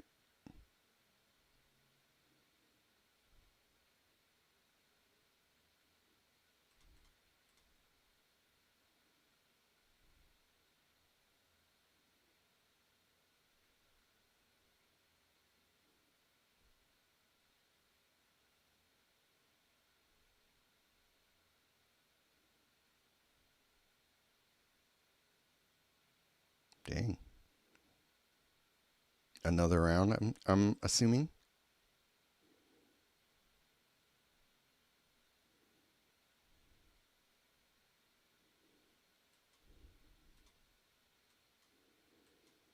Okay. I think we can still get there. Shiko. Do a show journer book. All right. Here we go. That would be very funny if we could just ambiguity him out of existence.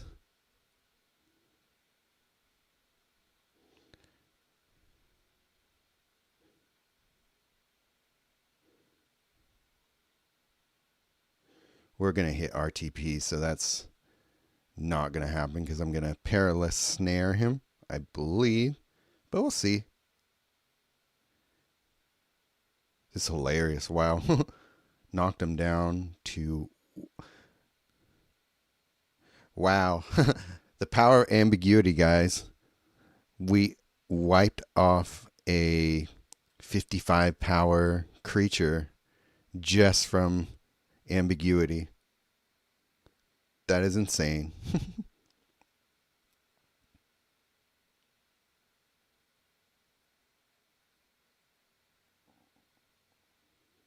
Okay, and here we go.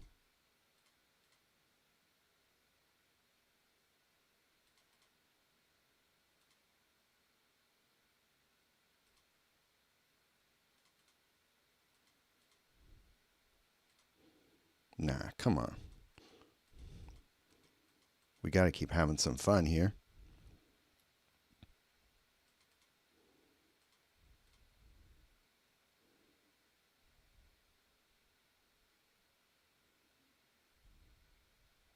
This might be a while.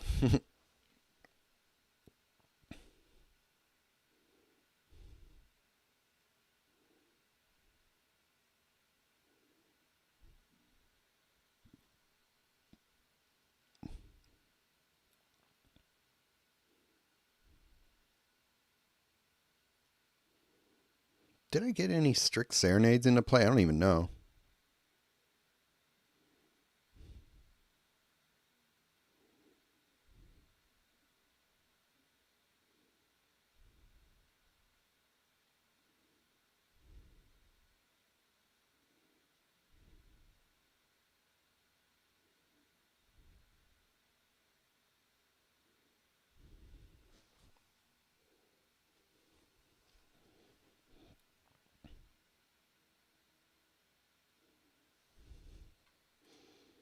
All right. I'm going to stop the loop there. But it's still going to wait till everything comes into play. Could just RTP again. No, it didn't let me.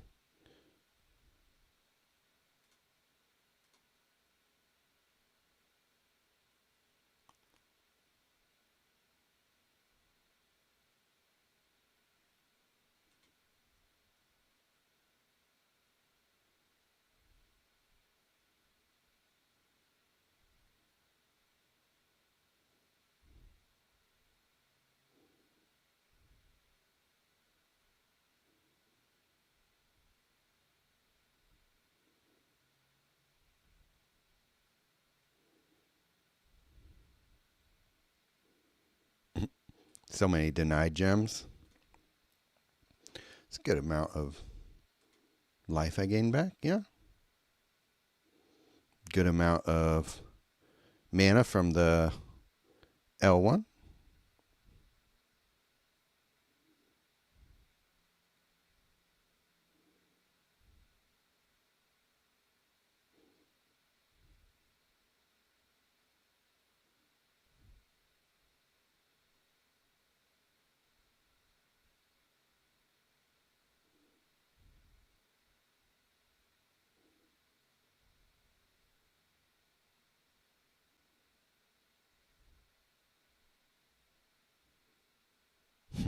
Gosh, there's so much happening that my computer can barely handle it.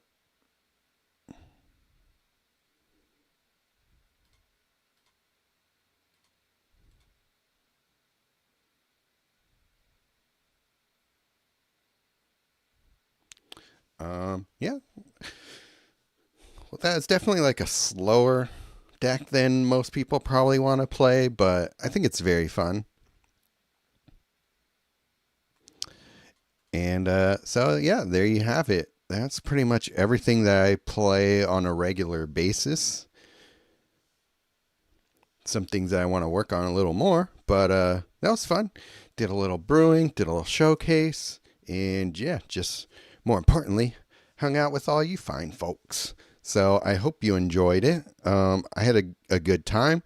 It's rare these days I even have the time to sit here and play the game this long, but yeah, it was a holiday, so why not? Yeah, hope you guys had a good time. And I hope I inspired you to build some stuff. Even if you don't have all the cards, maybe you get some ideas from elements of them. And yeah, hope to see what you guys build. If it inspires you at all, tag me, let me know. And I will check it out and probably play it myself and see how I like it too. So, as always, thanks for hanging out, and yeah, I will see you guys again soon.